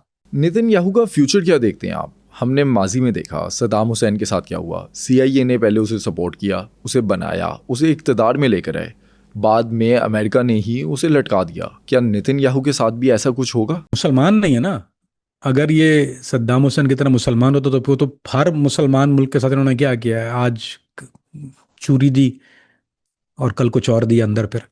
तो ये तो यहूदी है, ये वैसे ही रहेगा, नथिंग गोना हैपन। वो वॉर क्राइम के डंके बज रहे थे सब जगह, घंटे का वॉर क्राइम किधर हुआ? का जो फसादात वहाँ, जो जो बेड़ा गर्क इसने मुसलमानों का वहाँ किया है, आई मीन जेनोसाइड जो किया, कोई, अब मैं तो नहीं कह रहा ना, ये तो पूरी दुनिया कह रही है। हर हर मीडिया जो कि इंडिपेंडेंट मीडिया, यानी जो जू मीडिया के अलावा, जू मीडिया तो नहीं बोलता उस पर, लेकिन जितने छोटे छोटे नकारखाने वाले हैं वो तो सब बता ही रहे हैं, दिखा भी रहे हैं क्या हो रहा है। इंडिपेंडेंट लोग भी बात कर रहे हैं इसके ऊपर। किसी को फर्क पड़ा उससे? तो ये जब चला जाएगा, he is not going to prosecute. अगर वो प्रोसिक्यूट होता तो वो अभी हो जाता prosecute. He will never get prosecuted. वो कभी नहीं होगा। He will be living in in Israel, वही आराम से। और ये वही, अल्लाह ही गारत करे तो उसको करे, इसके लिए बदुआएं ही करो तो करो, इसके लिए उसको अल्लाह ही गारत करे। आई don't think is gonna go like that. I don't see him going like that. That's the future of Netanyahu. वरना जितना वो अब तक कर चुका है अली भाई, कि आपके जहन में, कैन यू इमेजिन, आप हिटलर को गालियां देते हैं, कि बड़े बड़े जो ये शैतान तारीख में गुजरे हैं, आई मीन हिटलर ने तो ऐसा कुछ नहीं किया था यार। Hitler didn't do this much. ये तो हिटलर को 10 साल पहले पीछे छोड़ के आ गया है। He is way far ahead of time. पर चूंकि वो बाबा जानी का बच्चा है, नोबडी केयर्स। नेतन्याहू के बाद जो इक़्तिदार में आएगा, जो रजीम होगी, क्या वो भी रीजन के अंदर कॉन्फ्लिक्ट चाहेगी या उसके इंटरेस्ट कुछ और होंगे? और जो इसराइली अवाम है, क्या वो अफोर्ड कर सकती है ये जंगे? हम इसको समझाने के लिए बिन गबीर वैली कहते हैं, जो उनका सबसे बड़ा मिनिस्टर, सबसे बड़ा कुत्ते का बच्चा है नेतन्याहू के बाद, या नेतन्याहू से बड़ा कुत्ते का बच्चा है वो। He is very outspoken, vocal के। वो कहता है कि हर इसराइली अवाम के पास जो है वो वेपन दे दो इनको खुला, and they full on less wipe out the Muslim people. वो बिन गबीर है। This is Ben Gvir lobby, यानी ये जो बिन गबीर के लोग हैं, they are very very extreme extreme extreme यहूदी। वैसे तो एक यहूदी एक्सट्रीम ही होता है, लेकिन ही इज़ लाइक यहूदी with a hot sauce on it. तो वो एक ऐसा यहूदी है जो बहुत ही यहूदी है। वो लॉबी इसराइल में स्ट्रांग है। इसराइली अवाम का सेंटिमेंट देखे ना। अब अगर आप किसी मुसलमान से ये बात करें यहूदी के लिए वो क्या ख्यालात रखते हैं, तो वो वही बताएंगे जो तो वो राय अल्हम्दुलिल्लाह है मुसलमानों की। तो जो सेंटिमेंट इस्लाम दुश्मनी का यहूद के अंदर है, वो तो है। वो कभी ख़त्म होने वाला नहीं है। वो तो किताबों के अंदर है, हमारे भी स्क्रिप्चर में, उनके स्क्रिप्चर में भी है। वो हमारे स्क्रिप्चर भी जानते हैं, हम उनके जानते हैं। उनको पता है कि फाइनल जंग जो वो होनी है, they believe in that final war. तो वो तो ऐसा नहीं है कभी कहेंगे कि नहीं यार हमें। ऑल दो अली भाई, मे बी सरप्राइज यू, आपको पता है दुनिया की सबसे बड़ी LGBTQ की परेड कहाँ होती है? तेल अबीब में दुनिया की सबसे बड़ी LGBTQ की परेड हुई है। दुनिया की world biggest. They are damn gay. कोई फर्क नहीं पड़ता। वो लोग कितने भी गे हो जाएं, वो लड़ने वाले गे हैं। हमें गे का तस्वर होता है ना, वो यार नहीं लड़ता, ये वो बहुत लड़ने वाले कुत्ते के बच्चे। वो गे लॉबी है या गधा लॉबी है या IDF है, फलाना है ढिमकाना है, they are loyal to their nation. जब तक वो लॉयल टू देयर नेशन है, they are anti Islam, and they gonna be. अब कोई भी लॉ वहां आएगा नहीं ना। There is no way to bring somebody जो पीस या, और अगर वो अमेरिका आने भी क्यों देगा? अगर वो पीस का अगर कोई मामला शुरू हो जाता है तो वहां पे तो फिर अमेरिकन सपोर्ट किस बात की, फिर वो अमेरिकन पैसा किस बात का? सो अमेरिकन मेक श्योर कि वहां पे कोई, people make sure there is not gonna be somebody other than Ben Gvir lobby. America don't want anything other Ben Gvir lobby. किसी के हक में ही नहीं है ना तो उस अवाम के हक में है। वो मुल्क एग्जिस्ट ही नहीं कर सकता। इसराइल का वजूद मुमकिन ही नहीं है कि वो किसी पीस की बुनियाद पर हो। It have to be on the basis of hate Islam. वहाँ साजिशें चलती रहेंगी। और ये जब तक, ये तो खैर हमारा स्क्रिप्चर और ईमान भी है, वहाँ पे एक फाइनल जंग होनी है। तो इस तरह तो ये जाने वाले हैं नहीं, चाहे वो कितने गे हो जाएं, जितने LGBT क्यों कर लें, they are still fighting gays. जब हमने ईरान इसराइल सीज़फायर के ऊपर पॉडकास्ट किया तो लोगों ने कमेंट्स किए कि ये आर्जी है। सोशल मीडिया पर हम देखते हैं लोग कहते हैं कि अगस्त के बाद ये जंग दोबारा स्टार्ट होगी। अमेरिका एक तरफ दावा करता है कि उसने ईरान की न्यूक्लियर साइट्स को तबाह कर दिया है, जबकि ईरान कहता है उनकी न्यूक्लियर साइट्स तबाह नहीं हुई। ईरान का न्यूक्लियर प्रोग्राम इस टाइम पे चल रहा है नहीं चल रहा हमें नहीं पता। आपको लगता है कि ये जंग दोबारा स्टार्ट होगी? कोई इस तरह का खदशा है? न्यूक्लियर साइट्स डैमेज नहीं हुई। 450 kilo, 450 kilos, I think that's give और टेक एस्टिमेट है। As a bogus estimate. अगर वो 450 किलो कह रहे हैं तो पता नहीं कितना किलो होगा। We don't know that, but they have it. Program खत्म नहीं हुआ। Programme gonna stay. ईरान में बड़े बड़े लाइक कसम कची लोग बैठे हुए, still going on, never gonna happen. उन्होंने मॉनिटरिंग खत्म करवा दी है। इट्स नो मॉनिटरिंग नो मोर। वो अपना काम कर रहे हैं जो उन्होंने करना है। It's gonna happen. जंग होनी है। जंग खत्म नहीं हुई। ईरान इसराइल जंग एक दिन में खत्म होगी। या ईरान नहीं होगा या इसराइल नहीं होगा। मेरे हिसाब से तो इसराइल नहीं होगा इंशाल्लाह। लेकिन ये एक ही खात्मा है इसका। One have to go. It's not gonna end. देखे ना, ये सामान्य रसद क्यों काट रहा है? चलो उसको इसराइल लेना है, उससे सॉरी इसराइल को सीरिया लेना है, वो तो एक अंडरस्टूड बात है। लेकिन why is he attempting to cut down the वो जो line of supply, supply line क्यों काट रहा है? उसको खुद भी पता है ना कि Iran not gonna back down, Hezbollah की सपोर्ट करता रहेगा, तो उसको पता है एग्जैक्टली ये बात। Is not gonna let that go. सवाल ही नहीं पैदा होता, it's practically impossible, practically impossible कि वो दे लेट इट गो। उसको पता है ये दोबारा शुरू होगी। जितनी बार लड़ाई होती है वो दो स्टेप अप होती है, डाउन नहीं होती। इसमें ये होता है कि पहले जो आपने जो मार के देखे वो कम थे, फिर बढ़ते गए, फिर बढ़ते गए, फिर बॉम्बिंग हुई, फिर अमेरिकन वॉर हुआ। तो इस गोना गो एक या दो नॉच अप। हमेशा जब भी रिटेलिएशन होती है, रिटेलिएटरी फाइट होती है, वो दो नॉच अप होती है। क्या आपके ख्याल में इसराइल गजा पे हमला रोक देगा? सवाल ही नहीं पैदा होता।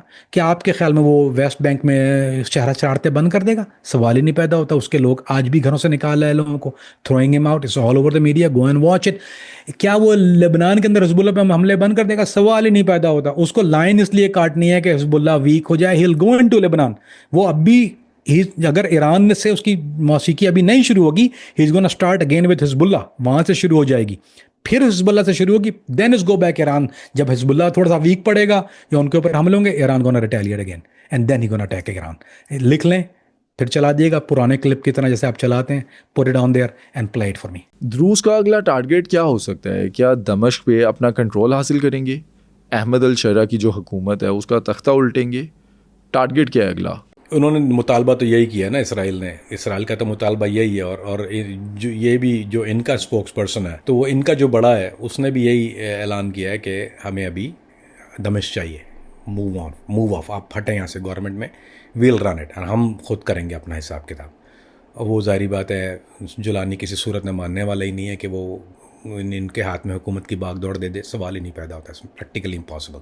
उनका मुतालबा ये है, उनका मुतालबा इस वजह से कि इसराइल पीछे से कह रहे हैं बड़े चलो मुजाहिद हो, हम तुम्हारे साथ हैं।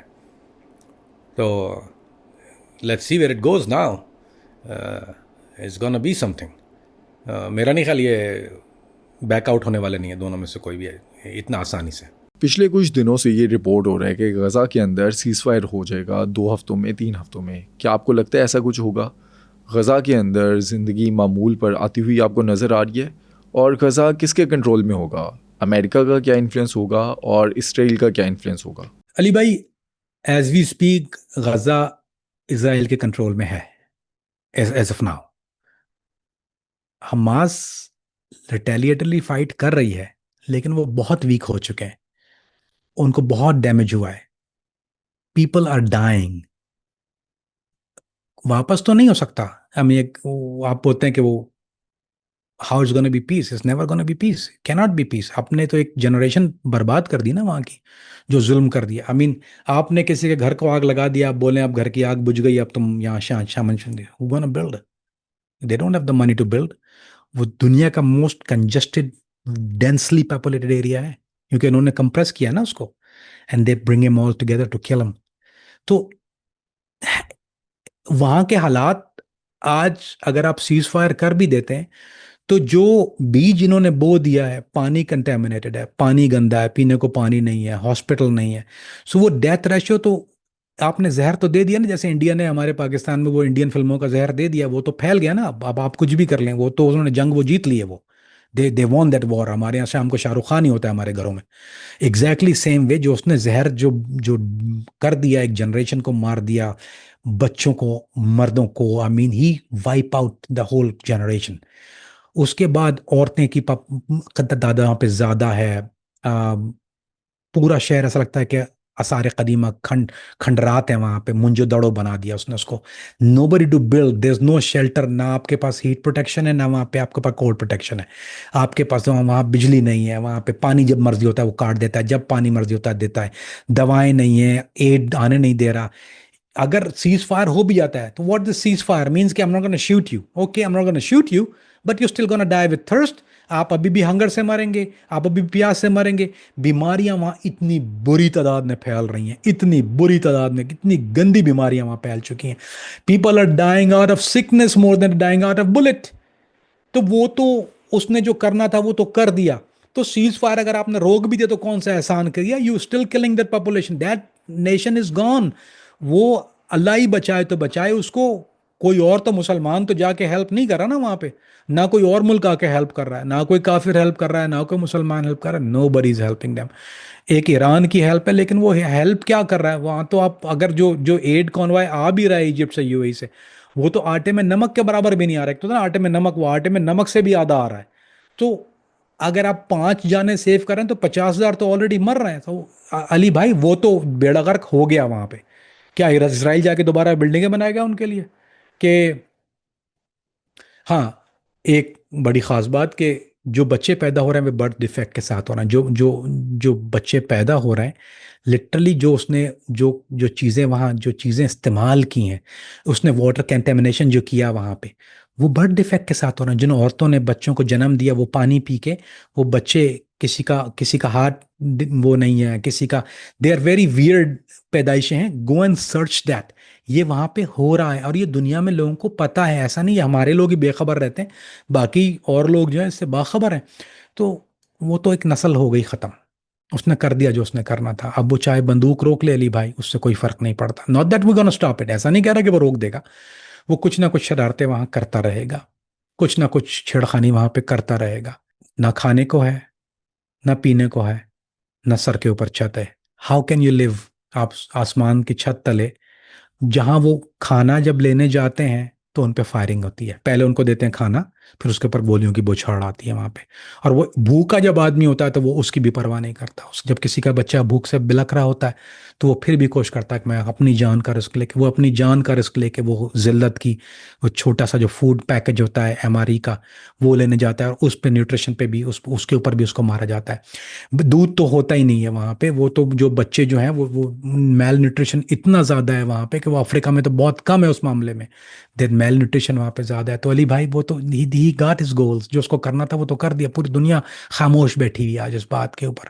हम सिर्फ ये बाबा बाबा सोशल मीडिया पे बैठ के झंडा लगाते हैं अपने प्रोफाइल के ऊपर, इंस्टाग्राम पे 50-100 आदमी, मेरे पास भी 200 आदमी ऐसे भी हैं फलस्तीन का झंडा लगाया। वो कुत्ते के बच्चों पैसा भेजो वहाँ पे, इसकी ज़रूरत है। 1 रुपया भेजो, तुम अपनी एक स्टारबक्स बंद कर दो आज, काफी मत send that money over there. अगर इतना दर्द, झंडा लगाने से कुछ नहीं होता। वो बाइकआउट कर दिया कोको कोला का, बड़ा कमाल किया तूने कोको कोला का बर्ड करके कि तुम्हारी कोको कोला की बोतल वहां नहीं तुमने जो P, nothing happen with that. Send the money what you have, that's the only way you save this. बाकी तो बर्बादी है ली भाई वहां पे, देयर इज नथिंग देयर। क्या आपको लगता है सीरिया ईरान की तरह इसराइल का डटकर मुकाबला कर सकेगा? हमें कमेंट सेक्शन में बताएं।